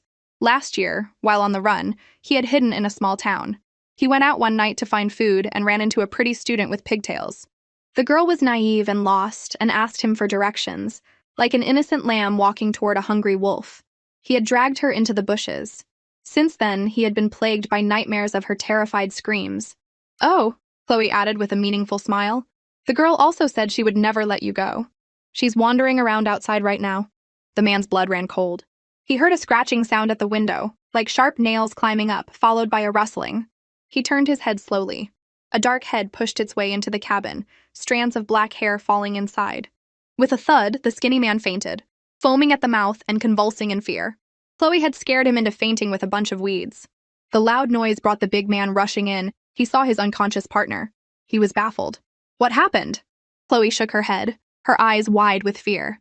I don't know. I can't say, or that lady Bella will kill me. Bella? The man's mind raced. Chloe mumbled. She gave him a bottle of water. I didn't say anything. You can fill in the blanks yourself, big guy. Just then, Bella crawled out of her tent. Can you two keep it down? I'm trying to sleep. The big man didn't say anything. Bella grabbed a bottle of water from her tent and tossed it to him. Have some water. You must be tired from keeping watch. He threw the bottle back in her face. Do you think I'm an idiot? Poison me and my brother so you can take the ransom for yourself. A scream came from inside the cabin. You hit a woman. You're not a man. You tried to poison me and you expect me not to hit you. Even a kid saw what you were doing. The search party heard the sounds of a fight. The kidnappers were turning on each other. The team leader was about to give the signal to storm the cabin when the door creaked open. A little girl walked out calmly, her dark eyes scanning her surroundings. Chloe pouted. They only came together for money. A little push and they fall apart. This is so easy, I could do it in my sleep. Just then, a member of the search party rushed forward and scooped her up. Chloe was startled, thinking she'd run into a bear, but it was her rescuers. The rest of the team stormed the cabin. Freeze! Hands up! Soon all the kidnappers were arrested and the rescue was over. Aiden was the first to arrive. Don't worry, Mr. Song, she's not hurt, a doctor said, draping a jacket over Chloe's shoulders. Chloe sipped the hot water the doctor gave her, her eyes darting to Aiden, who was beside her. My jerk dad has been staring at me. He must know about me and Mom by now. So, she deliberately called out to him, Uncle, did you bring people to save me? Thank you. Aiden's heart sank. Uncle? My own kid is calling me uncle. After a long pause, Aiden finally asked, Chloe, do you want to know where your father is?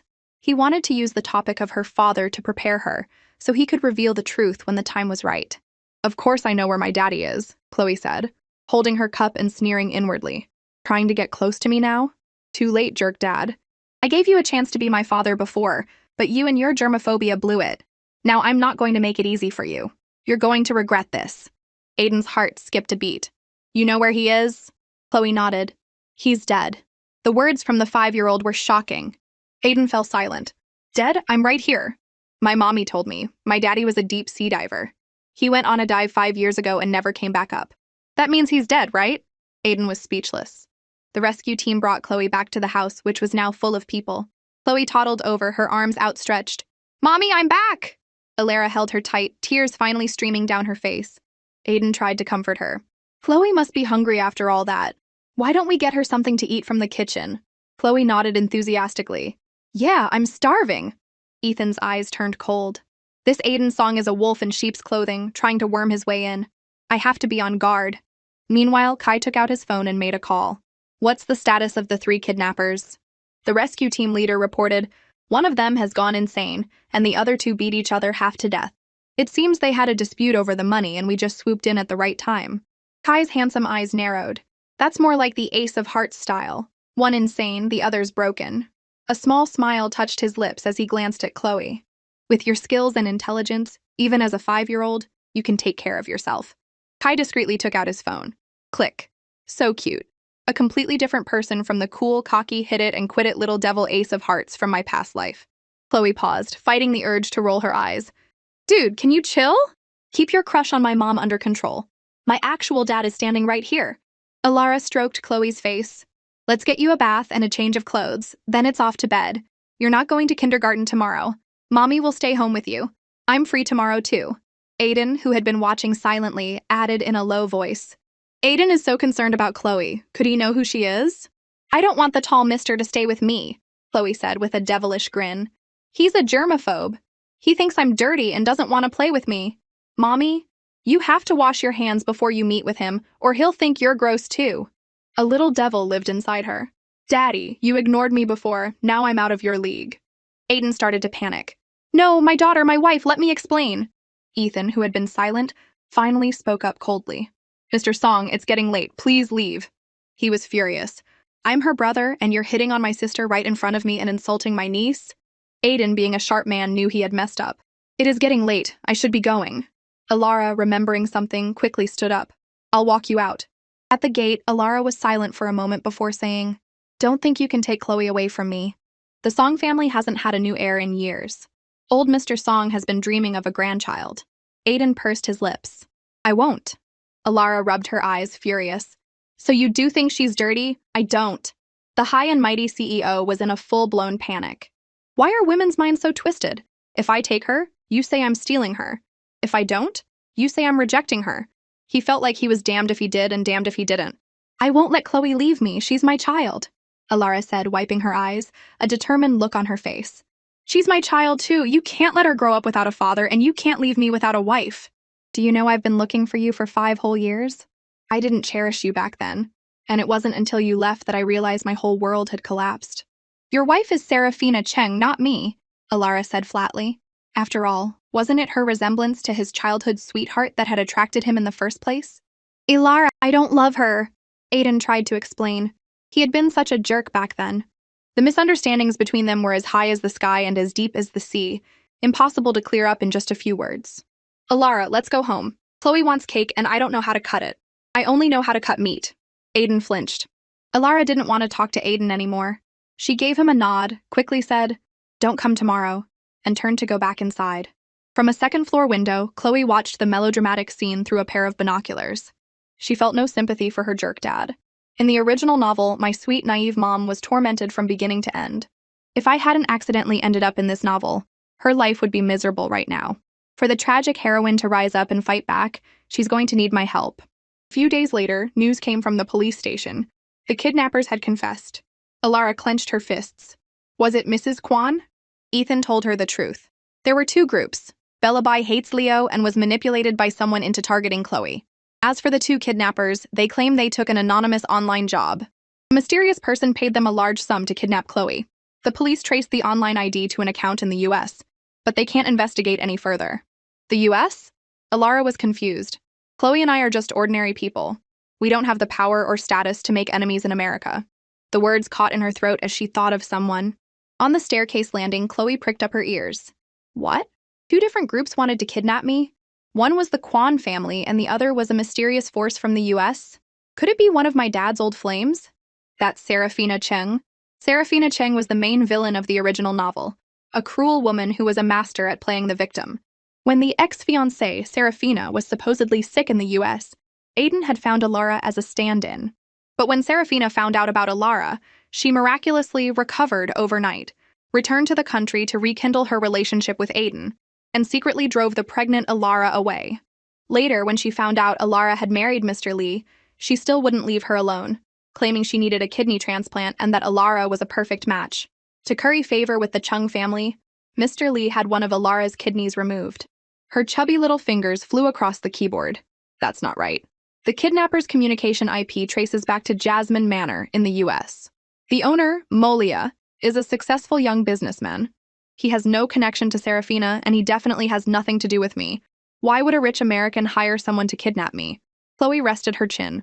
Just as she was about to dig deeper into this Mr. Molia, her computer screen flashed, and a line of text appeared. See you at the World Hacker Competition. Chloe shot up, her big dark eyes blinking in surprise. A strong sense of threat washed over her. Someone found me. In the world of this melodramatic novel, there's another hacker as skilled as me? Impossible! Suddenly, a thought struck her.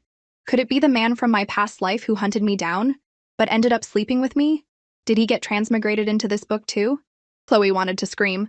In my past life, I was a menace to society. I had no problem with you hunting me down across the globe. But now, I've turned over a new leaf, and I'm living peacefully as a 5-year-old girl. I'm this innocent, sweet, and adorable child, and you still won't leave me alone? You hired kidnappers to try and kill me? Chloe ground her teeth, her fingers flying across the keyboard as she typed in a destructive command. Looks like I'll have to go to that competition and meet this bastard in person. In New York City, it was late at night. A sharp smile touched a man's lips. I finally found you, Ace of Hearts. Just as the man was about to get up and retire for the night, the sprinkler system suddenly went haywire, spraying water everywhere. Someone had clearly hacked the garden's automatic watering system.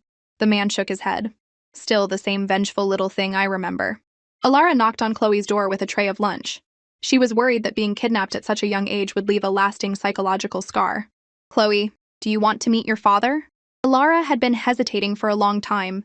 She was afraid to tell Chloe the truth, worried she wouldn't be able to handle it. If you want to meet him, I can take you. The truth would come out eventually. One day, Chloe would find out that Aiden's song was her father. Chloe said seriously, if mommy still likes daddy, then I'm willing to meet him. I want the best mommy in the world to be happy and to have a daddy to protect her when she's in danger. When I grow up, I'll protect you with him too. The Alara in the original novel had such a miserable life. She was so kind, she deserved all the happiness in the world. If Aiden could protect her, Chloe could grudgingly call him dad. If he couldn't, there were plenty of other men who would want to be her stepdad. Alara's eyes welled up, and she smiled as she stroked her daughter's hair. You're such a good girl, Chloe. Just then, a luxury car pulled up, and Aiden got out, holding a Barbie doll. The internet said 5-year-old girls love these. Chloe will definitely like this gift. Mr. Song, a young voice called out. Aiden turned to see Kai Cheng, dressed casually but with a mature air about him. Young Master Cheng, who are you here to see? Kai thought, I'm here to see the 5-year-old girl, of course. But he made an excuse. I'm here to see Miss Alara. I have something to ask her. A bad feeling washed over Aiden. It's broad daylight, and you, a minor, are here to see my wife? Kai didn't linger. He knocked on the door, and the housekeeper let him in with a smile. Just as Aiden was about to knock, another voice called out, Aiden! The man was Landon Rivers, looking every bit the artist with his long hair. You just don't give up, do you? Landon sneered. Aiden scoffed. Look who's talking. The two were old rivals, always clashing, and it was all because of Alara Rhodes. When Landon first entered the film industry, he was captivated by Alara and immediately cast her as the lead in his film, Fallen Petals. He had planned to make her a star, but then Aiden's song had come along and stolen her away. Alara's adoptive mother was gravely ill and needed a lot of money for treatment, so Alara had agreed to be Aiden's contract lover and gradually faded from the public eye. Such a talented actress, wasted. Landon taunted him. She ran so far to get away from you, and you still have the nerve to show up here? In the living room, Kai gave Chloe a box of pastries he had just bought. Chloe, are they good? He asked with a playful smile. Not at all. No matter how good they are, if you eat them 365 days a year, you'd get sick of them too. I love them, but Mommy says I can't have too many sweets or I'll get cavities. Chloe thought, ugh, but on her face, a cute pout. The housekeeper rushed into the room. Miss, a Mr. Rivers is here to see you. Alara froze for a second, then went to the door. When she opened it, she saw a familiar, slightly more weathered face. Director? Landon's eyes grew misty. It was really her. After 5 years, only she possessed that effortless grace. Director, please come in, Alara said, excited to see him. Aiden, who had been standing by the door like a piece of furniture, wiped a bead of sweat from his brow. Chloe finished her pastry and was playing a video game with Kai, the city's newest release, Fantasy Odyssey. She was happy to play. It was at least better than the matching games, Snake and Barbie dress-up Kai had suggested earlier. Just as she logged in, she heard her mother's voice. Alara was introducing everyone to Landon. Chloe's ears perked up and her eyes widened. Kai beside her also looked up, as if he too remembered the plot of the original novel. Landon Rivers, the devoted second male lead who was a fan favorite, the one who made readers cry and whose popularity surpassed even the male lead, Aiden's song. "This is my daughter, Chloe," Alara introduced. "She's 5. "Hello, mister. I'm Chloe," she said, her eyes curving into crescents on her chubby little face. A daughter? 5-year-old daughter? Landon's mind raced. Could she be Aiden's? The thought made him even angrier. Alara has been raising a child all by herself for 5 years. It must have been so hard.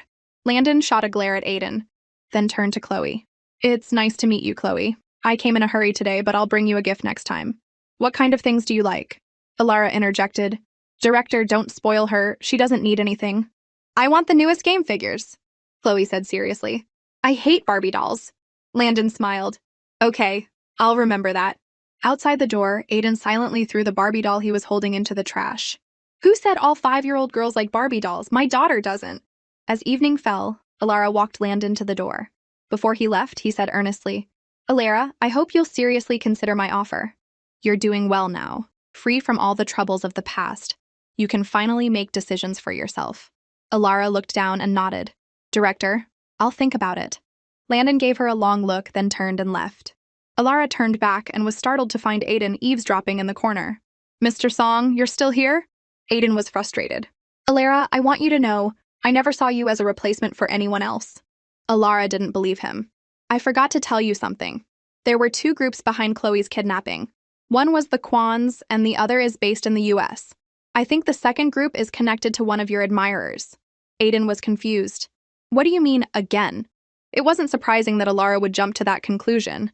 When she was with Aiden, she had been secretly targeted by Serafina Chang multiple times.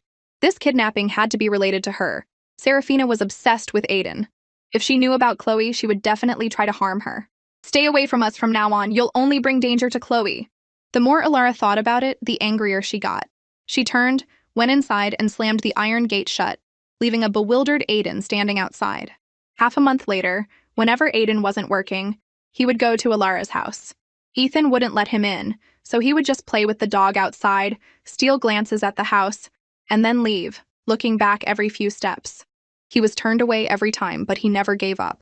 "Just ignore him. He'll get tired of it eventually," Alara said, her head buried in a script.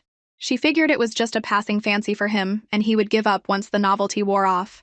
Perhaps influenced by Chloe, Alara was no longer the weak woman from the original novel. Especially after Chloe had been endangered time and time again, her protective instincts had kicked in, and her intelligence had skyrocketed. Ding dong. The doorbell rang. "Chloe, go get the door for your uncle. It's probably them," Alara said. Chloe happily opened the door. It wasn't her dad, and it wasn't Ethan. It was a familiar face she hadn't seen in a while. Iris Kwan. "Chloe, long time no see. Did you miss your auntie?" Iris asked with a smile. Chloe's face fell. What is this side character doing here? Is her life going too well? Did she come here looking for a beatdown? And dear God, did she bathe in perfume? It stinks. "Sister, is my big brother not home?" Iris asked, striking a graceful pose. "He's still busy. He'll be back later," Alara replied coolly. Iris scoffed, sitting elegantly on the sofa opposite her. "Big brother is so strange. He has a perfectly good mansion, but he insists on living in this rundown place, letting just anyone in." Alara focused on her script and ignored her. But Chloe looked up and said sweetly, "You're wrong, Auntie. My uncle would never let harmful, non-recyclable trash like you into his house." "You little bastard!" The words were on the tip of her tongue, but Iris forced herself to maintain her ladylike demeanor. She had a clear purpose for being here today, to find Ethan. Rumor had it that director Landon Rivers was preparing for a new film and had become friends with Ethan, visiting him frequently. If her brother could introduce her, and she could get a role in Landon's film, her value would skyrocket, bringing her one step closer to her beloved Aiden. She had to seize this opportunity to become a star, win over Aiden, and marry into the Song family, becoming the lady of the house. "Sister, are you reading a script?" Iris noticed the thick binder in Alara's hands, filled with notes. Alara just grunted in response. Iris giggled. "Don't tell me you've heard about Director Rivers and are hoping to use your connection with Big Brother to get a cameo in his new film?" "Sister, let me give you some advice. You're not cut out to be an actress, and Director Rivers wouldn't give you a second glance. If anyone's going to catch his eye, it's me. Last year at a party, he even stopped me and asked for my card. Sister, not everyone is made for acting. I took acting classes in college, so at least I'm not afraid of the camera. You've been busy raising a child. You should stick to what you know." Alara put down her script. Could you please be quiet for a moment? She was trying to study the script, but Iris's constant, condescending chatter was a huge distraction. Iris was taken aback, her eyes flashing with venom. Does this woman think she can act all high and mighty just because she has my brother's protection? The doorbell rang again, and Chloe bounced over to open it. Standing outside was the handsome, long-haired Landon Rivers. Chloe greeted him sweetly. Uncle Landon, you're here. Welcome. Landon smiled. You little rascal. Here's that figure I promised you. Iris quickly introduced herself. Director Rivers, it's an honor. I'm Iris Kwan, Ethan's sister. Landon's bright eyes swept over her dismissively, and he gave a curt nod. Hello? His tone was cold and distant. Iris wasn't surprised. Geniuses were often eccentric, and Landon was famously difficult, known for keeping everyone at a distance. But the next scene nearly shattered her worldview. The same Landon Rivers who had just been so cold to her immediately broke into a warm smile the moment he saw Alara. You've been looking at the script for 3 days now. What do you think? Alara answered honestly, I have some thoughts. I've marked the parts that need changes in blue pen. Iris frowned, a strange feeling creeping up on her. She coughed and said disapprovingly, Director Rivers is one of the best screenwriters in the industry. You haven't had much education. What could you possibly know? Don't make a fool of yourself. Landon was focused on the revised script. Some of these changes don't quite work. Before he could finish, Iris interjected, Director, my sister isn't well educated. Please don't blame her. If you'd like, I could take a look at your script. But Landon didn't even spare her a glance. However, Alara, I will consider adding the new scene you suggested. Iris was dumbfounded. Landon is actually listening to someone else's suggestions? Isn't he notoriously stubborn, never letting anyone touch his scripts? Iris persisted. Director, I've studied screenwriting. I can help my sister with the revisions. Landon frowned. Miss, could you please be quiet? Director, I didn't mean to offend you. Iris tried to explain. I just thought I could assist my sister. Be quiet! All this chatter is giving me a headache, Landon said, clearly annoyed. He'd been in the film industry for years. He could see right through a schemer like her. Alara, I'm going to borrow your study to revise the script. Call me when dinner's ready. Of course, Director. Go ahead. Iris couldn't help but think, did Landon fall for Alara's looks? Did she use her body to get close to him? I underestimated you, sister. You hide your schemes well. Alara's face hardened. Landon is my mentor. You should at least come up with a believable lie. Iris laughed. Director Rivers is a legend in the Viridia film industry. He's your mentor? You're a woman who's had a child after all. Alara couldn't take it anymore. She stood up, trembling. Get out! Did I strike a nerve? I was just telling the truth. Why are you so angry? The more Iris saw her reaction, the more certain she was that something was going on. Chloe had seen enough. She opened her mouth and bit down hard on the scheming woman's hand. Iris shrieked, Leave me, it hurts! Chloe seemed to be in a frenzy, her hands on her little hips. Mommy, should I let Big Yellow out? He hasn't had his rabies shot.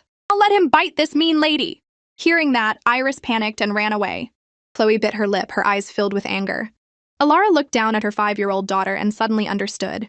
If she continued to be a pushover, the Kwan family would always see her as a weakling they could easily manipulate.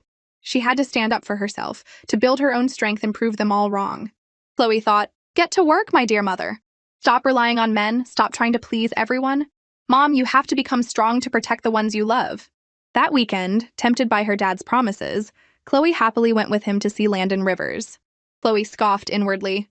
You think I don't know what you're doing? You're just trying to provoke Landon to show off your father-daughter bond and put him in his place. Aiden glanced at his precious daughter out of the corner of his eye and cleared his throat. Chloe, who do you like more, Uncle Landon or me? You're so childish, Dad. Chloe rolled her eyes but put on an innocent smile. I like both Uncle Landon and Uncle Aiden, but I also like my big brother Kai and my big brother Leo. Aiden was both happy and sad. Happy that he had finally surpassed the dog, Big Yellow, in her affections and was on par with Landon. Sad that the day he could finally reveal he was her father was still a long way off. In the studio, Landon was yelling at an actor. What is this garbage? I could pull a random beggar off the street with better acting skills than you. Next. His student Wong Fugi said meekly, Master, you've been at this all morning. Why don't you take a break, get some lunch, and continue this afternoon? Let the actors rest and reset. Landon waved his hand dismissively, his temper flaring. No breaks! Bring in the next one! Just then, a sweet voice called out, Hi, Uncle Landon! Chloe beamed. The fatigue on Landon's face vanished, replaced by a kind smile. Well, if it isn't our little Chloe, what brings you here today? His mood changes faster than you can flip a page. The student was stunned, looking at Chloe as if she were a saint.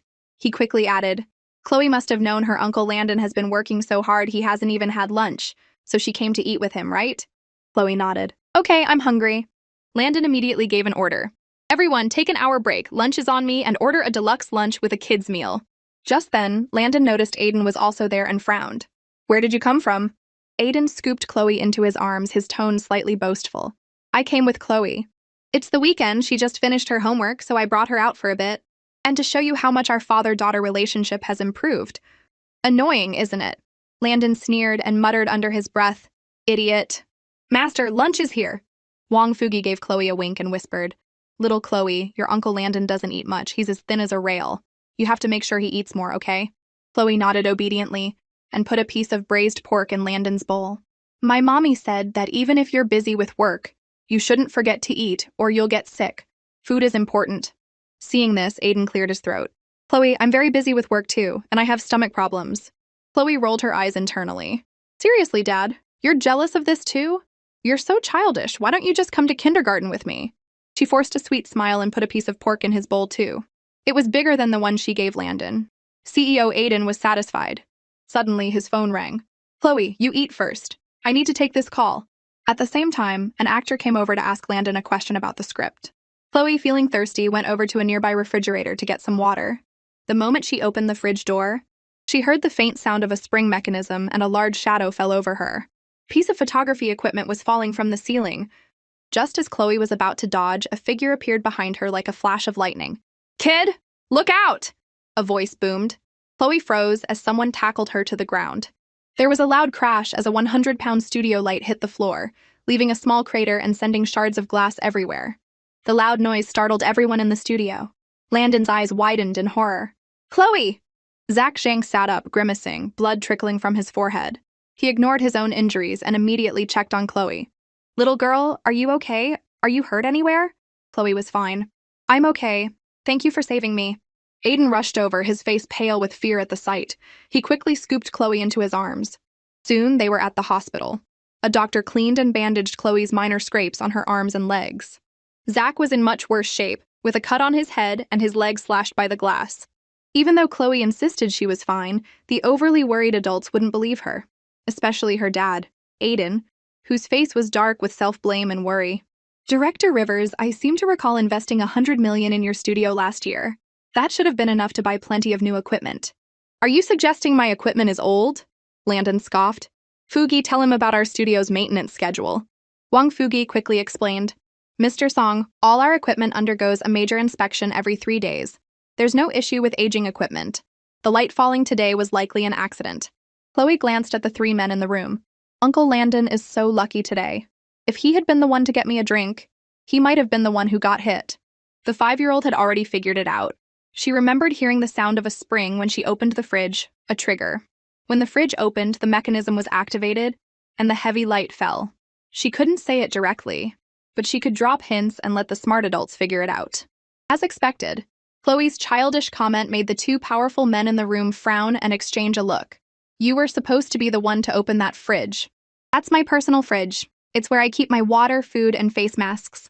I'm usually the only one who opens it. They were both stunned. If Zach hadn't shown up, Landon would have been the one to open that fridge, and he could have been the one who got hit. Landon turned to his student. Don't let anyone touch the scene. Today's auditions are canceled. Call the police and get the security footage.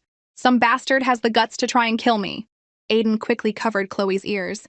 Landon, watch your mouth. My daughter is right here. Then he rushed to his side. Someone's trying to kill you? Do you have any suspects? Landon shook his head. I've made a lot of enemies. I can't think of anyone specific right now. Aiden sneered. Pathetic. Landon glared at him. I have a lot of enemies and you don't. Chloe fought the urge to roll her eyes. Are you two really competing over who has more enemies?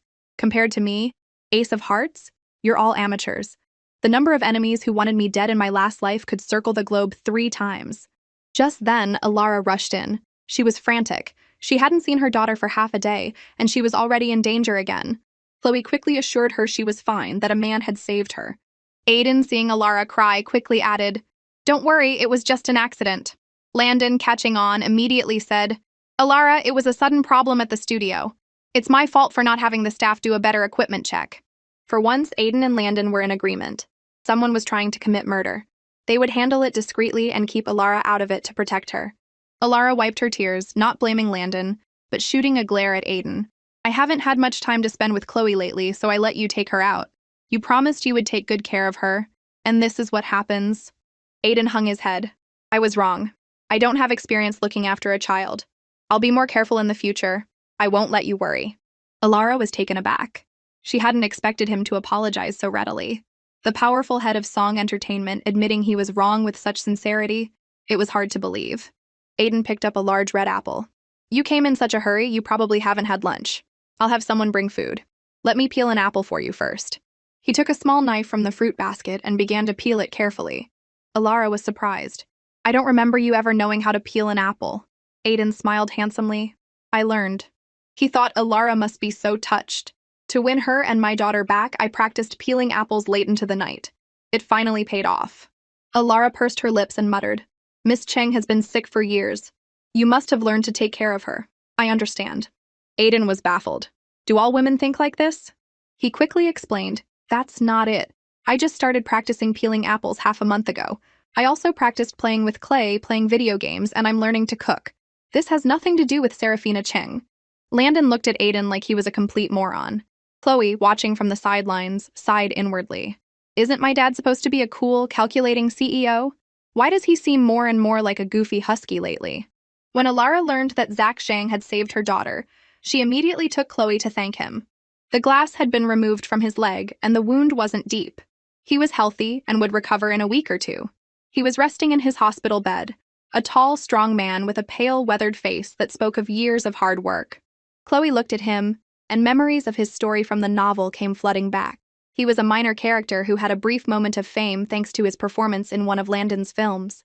But later, he was caught in a cheating scandal. His wife, who had always seemed devoted, angrily divorced him, leaving him with nothing. His fame plummeted, and he became an obscure actor again. After struggling for a few years, he eventually died from overwork.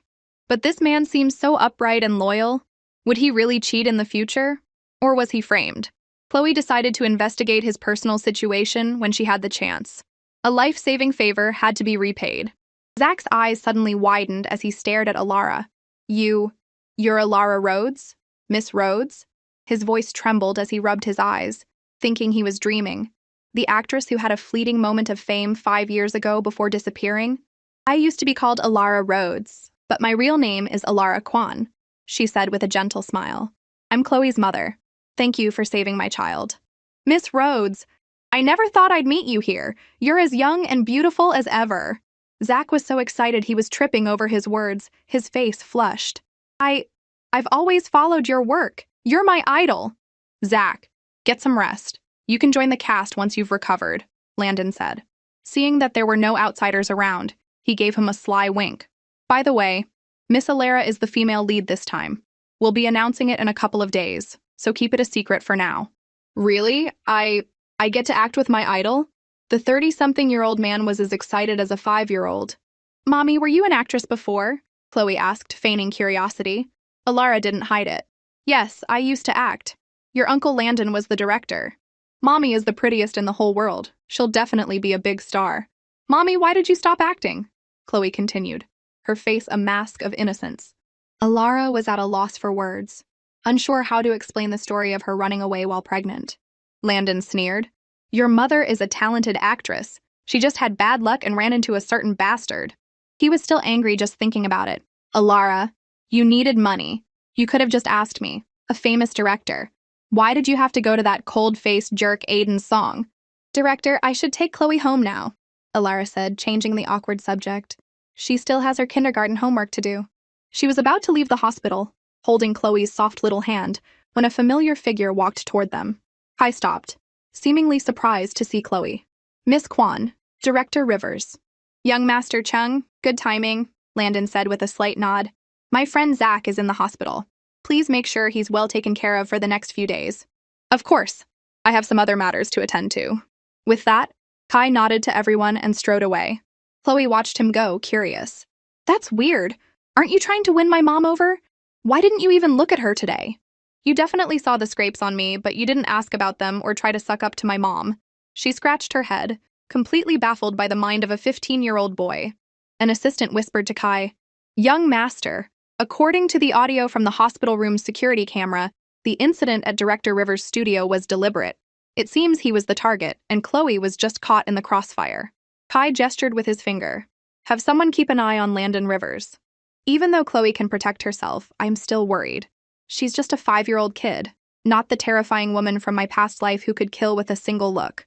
There are too many unknowns in this novel. I need to find a way out of here as soon as possible." Aiden and Landon worked together, quickly recovering the security footage and identifying the suspect, an obscure actor named Ryan Zhang, who had been rejected at the audition. But Ryan was cautious, so Landon used the excuse of a second audition to lure him back. Aiden, as usual, showed up at Alara's house with groceries. He had learned his lesson and now brought practical things instead of flowers and jewelry. After checking on Alara and Chloe's homework, he left for Landon's studio. The housekeeper, Auntie Zhao, commented, "At first, I didn't think Mr. Song would last more than a few days, but it's been over half a month and he's more dedicated than ever. He was asking me for recipes today. It looks like he wants to learn to cook to impress you." Alara changed the subject. "Auntie, could you please wash the vegetables? I'm going to check if Chloe has finished her homework." She went upstairs, but Chloe wasn't in her room. Alara wondered if she had snuck out to play again. Meanwhile, Chloe had taken advantage of her dad's distraction and hidden in the trunk of his car. She knew he was going to meet Landon to catch the culprit who had tampered with the light. "I'll go see for myself who has a death wish, trying to pull a stunt like this in broad daylight." The black luxury car drove discreetly to Landon's studio. Just as Aiden opened the door, he heard a soft, sweet voice from the trunk. "Uncle Aiden?" He opened the trunk, stunned. "Chloe, what are you doing in my trunk? Did you sneak out without your mom knowing? That's very dangerous, you know." Chloe immediately waved her chubby little hands and called out sweetly, "I want to play with Uncle Aiden." The scolding died on Aiden's lips at the sound of her sweet, soft voice. "My precious daughter is so cute, especially when she's trying to be sweet. Don't sneak out again, or I'll have your mom spank you, understand?" he said, his voice softening. They went into Landon's studio. Landon came over and with a few words coaxed Chloe into the next room. "Chloe, I hear you like to play on the computer. Go play in this room, and don't wander off, okay?" It was clear they had important things to discuss and didn't want a 5-year-old around. Chloe didn't protest. "Okay." She happily went into the room with her milk carton. With Chloe gone, the warm smile on Landon's face vanished. "Ryan Zhang, the one who tampered with the light, I tricked him into coming here for an audition half an hour ago and caught him. I showed him the security footage and he confessed. He said he was angry at me and wanted revenge." Aiden sat down, his voice cold. "Impossible. Someone put him up to it. No kidding. I'm not an idiot like you." "Of course I know someone was behind him." Landon frowned, his tone dismissive. "Ryan is an obscure actor with no background and no talent. There's no way he could have pulled off something like this alone. Someone had to have helped him. I suspect Wang Entertainment is behind it. After all, you control 2/3 of the entertainment industry, and they have the rest. Now that you're investing in my new film, which has blockbuster potential, it's not surprising they'd resort to this to protect their market share. I'll look into it. If it really was Wang Entertainment." Aiden thought of his innocent daughter being caught in the crossfire, and his eyes turned dark. It's time for Wang Entertainment to go bankrupt. Soon Ryan was brought in. He was cursing Landon, calling him a talentless hack. "Zach Zhang is just like me. Why did Landon choose him? What does he have that I don't?" Landon was furious. "Why? Because Zach stays in shape while you're always at bars with yellow teeth. Zach works out and you can't even memorize your lines. Why would I choose you? You don't have the talent, and instead of working on it, you try to kill me. Go rot in jail." Aiden glanced at Ryan and said in a low voice, "Listen, if you're working for the Wang family, you will pay a terrible price." Ryan's face went pale. He didn't know how he had offended Aiden or why he was working with Landon. But the threat in his voice was real, and it sent a chill down Ryan's spine. In the small room, Chloe listened to her dad's badass declaration through a listening device. My dad is pretty cool, Chloe thought. Poor Ryan is probably going to be in jail for a long time, but he's most likely just a pawn. Someone powerful is pulling the strings. Put him up to it. Chloe cracked her knuckles, her chubby fingers flying across the keyboard. She quickly found that $1 million had been deposited into his account from Wang Entertainment. This company has guts messing with my dad. Chloe stroked her chin. Landon was lucky this time, but Wang Entertainment won't give up. They'll probably go after the director and actors next, and maybe even the innocent Alara. She decided to subtly leak Wang Entertainment's plans to her dad, Landon, her uncle, and the Chung family. I'll just provide the knife. What they do with it is their business. After all, I'm just a 5-year-old kid. I don't know anything. Just then, the door opened. Chloe quickly switched her screen to a game of Plants vs. Zombies. Uncle Landon, are you back? She asked, turning around. But it wasn't Landon or Aiden. It was a young man who was both a stranger and familiar. Chloe froze. Isn't this the third male lead from the novel who had a crush on Alara, Jasper Jung? The one known as the hope of the film industry, the most prestigious award-winning actor, and the top star of Wang Entertainment? And you are… Jasper noticed the little girl at the computer and raised an eyebrow. Landon doesn't like kids, and he especially doesn't like people touching his computer. Who is this little girl? Chloe tilted her head, her face a picture of surprise. Are you Uncle Jasper? I see you on TV all the time. My mommy and I are big fans. My name is Chloe, and I'm almost 6. Jasper nodded. Chloe, do you know where Director Rivers is? Just then, the door opened, and Landon and Aiden returned. Director, Mr. Song, Jasper said, standing up to greet them. Landon was a little surprised. When did you get here? You didn't even call. Just arrived. A brand sent me a case of special honey yesterday.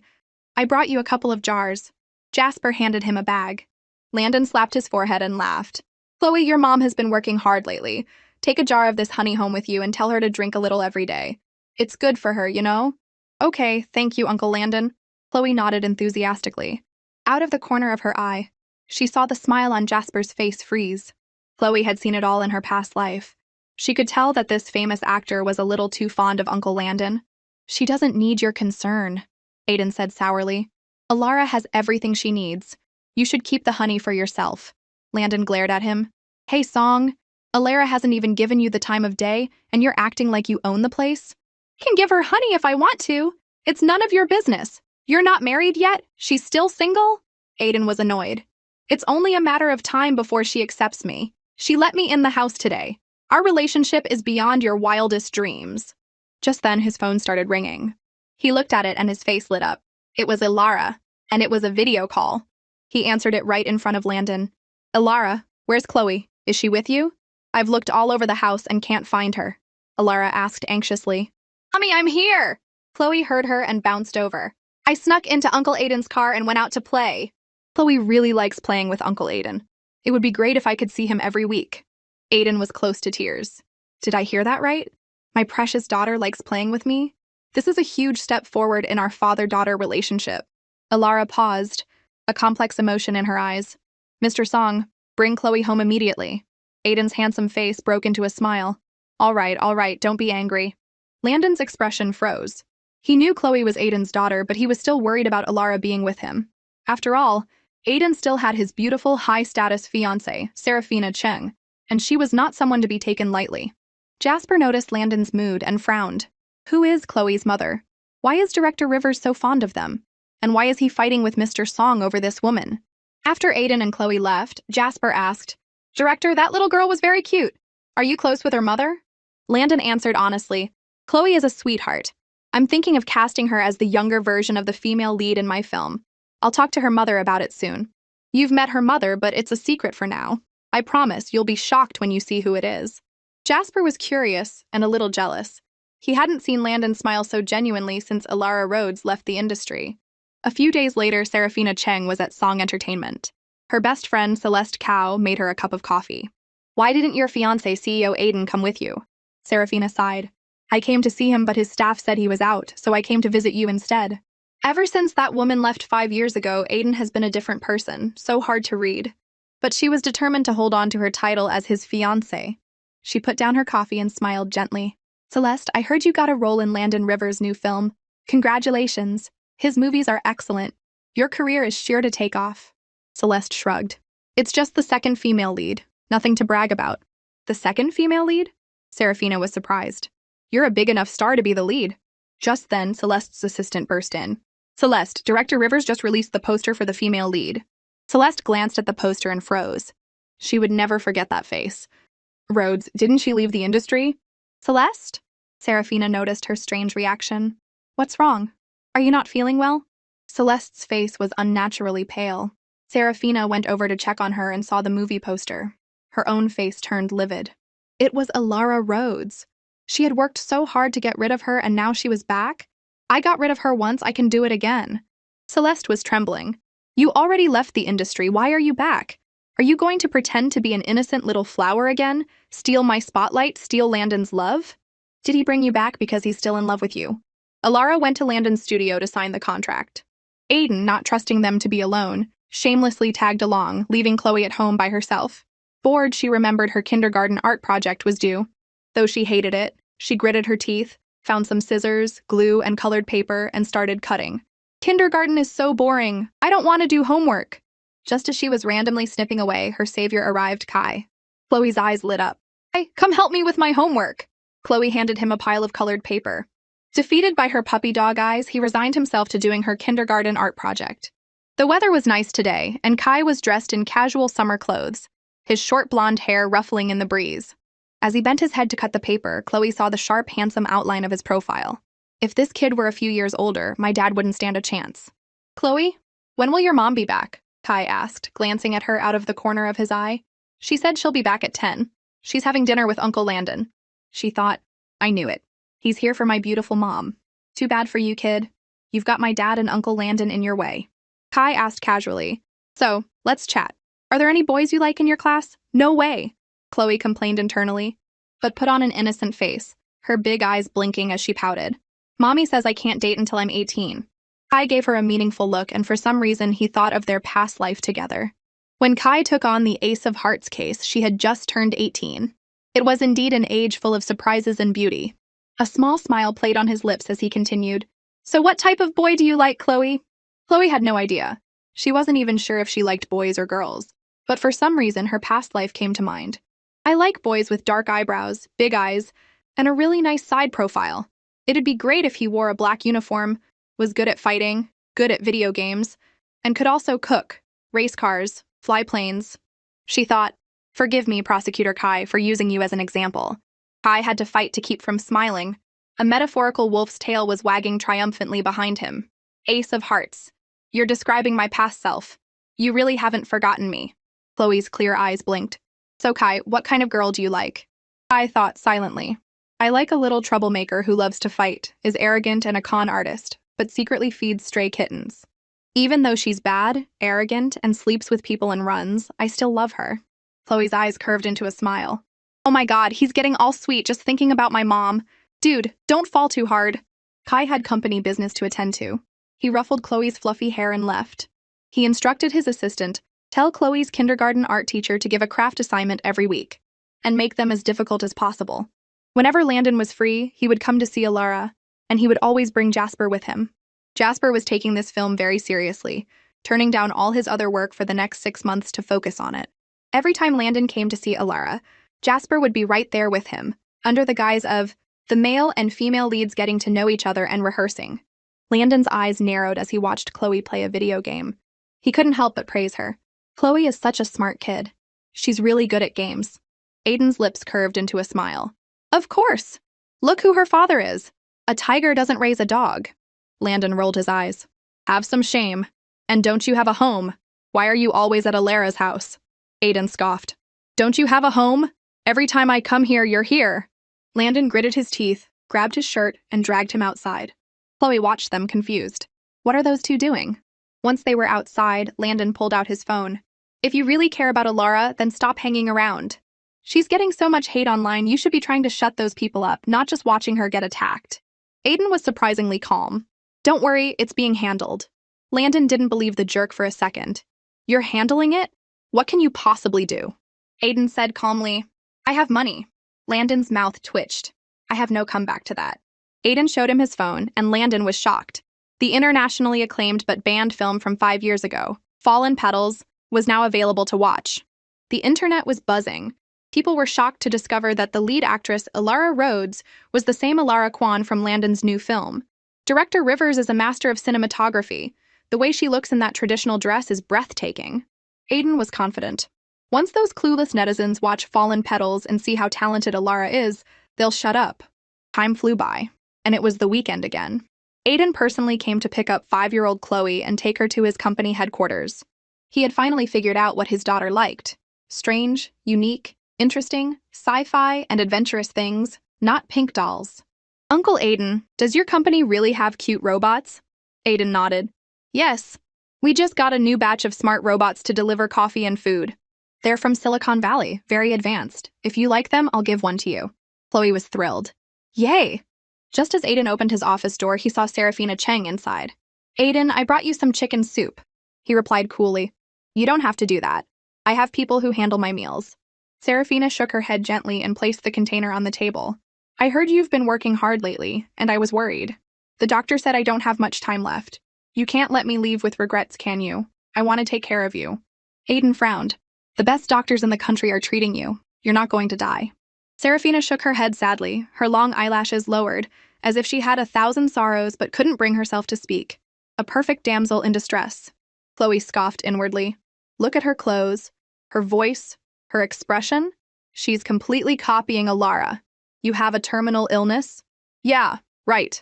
Uncle Aiden, the chicken soup this auntie made smells so good. Chloe's big dark eyes were fixed on the soup container and she licked her lips. Aiden's expression softened. This auntie is my... Before he could finish, Chloe interrupted. I know. This auntie must be your cook. Chloe's face full of anticipation. Uncle Aiden, can I have some of the cook auntie's chicken soup, please?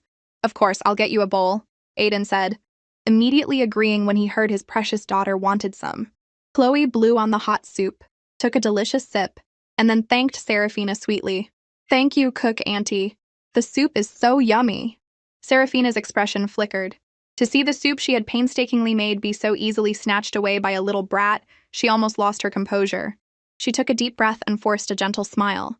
Aiden, whose child is this? I don't think I've seen her before. This is Chloe. She's... Aiden paused. She's my business partner's child. He wasn't ready to reveal Chloe's true identity yet. There were too many unknowns, and he and Alara hadn't reconciled.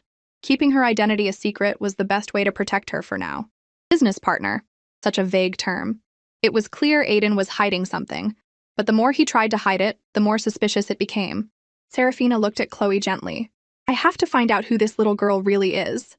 If she's a threat to my position, I won't hesitate, even if she's just a child. She knelt down to be at eye level with Chloe and introduced herself kindly. Hello, Chloe, I'm Serafina Cheng. You can call me Sister Serafina. I'm your Uncle Aiden's fiancé, not his private cook. Chloe tilted her head, pretending not to understand. Fiancé? Does that mean you're going to get married? Serafina declared her territory.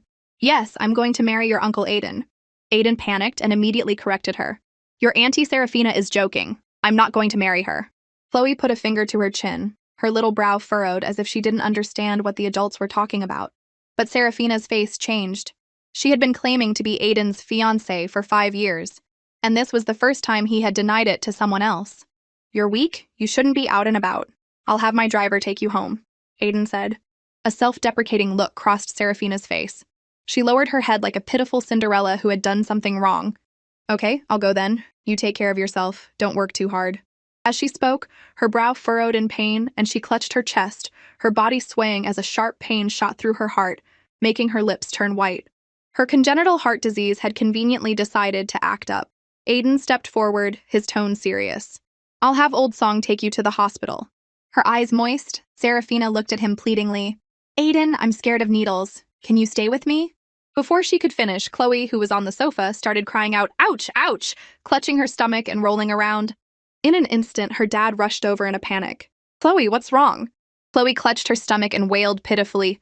I'm dying, my tummy hurts so much. Aiden's face went pale with fear. Chloe, don't be scared, I'll take you to the doctor right now. Sir, what's wrong? His assistant, Old Song, rushed in.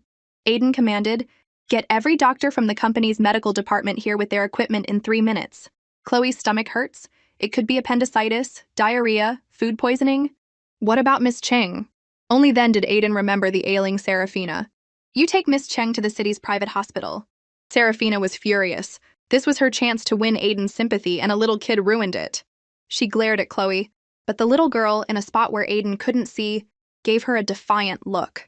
Serafina was instantly enraged. This kid is faking it! At such a young age, she's already learned how to fake being sick to get attention. She's a natural-born little schemer. Serafina gritted her teeth and shot Chloe a venomous glare. Just you wait.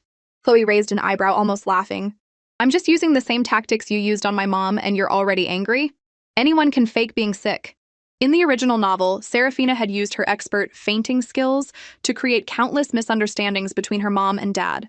The secretary cautiously peeked in. Sir, the medical department is here. Aiden had Chloe lie down on the sofa and covered her with a thin blanket. She continued to cry out, but there were no tears, just a mischievous glint in her big dark eyes. Aiden frowned slightly. Send the medical department back. The secretary was speechless. Yes, sir. Aiden was a little angry. He could tell his precious daughter was faking it. He was silent for a moment, his mind flashing to a book he had just read, How to Be a Good Father, 300 Ways to Educate Your Child. One of the sections was titled, What to Do When Your Child Lies About Being Sick. He felt he had to properly educate his daughter, to be a good father and correct her behavior. So, in a serious tone, he said, Faking being sick is something bad kids do. Chloe paused, rubbing her eyes, her face a mask of innocence. The highest form of acting is when you think I'm acting, but I'm actually making you think I'm acting. Faking being sick makes your mommy worry, and it makes me so worried I can't eat or sleep. Why did you do it? Chloe wrapped herself in the small blanket on the sofa like a little kitten caught stealing fish. I don't like Auntie Seraphina. She looked at me funny, scarier than Snow White's stepmother. It really scared me.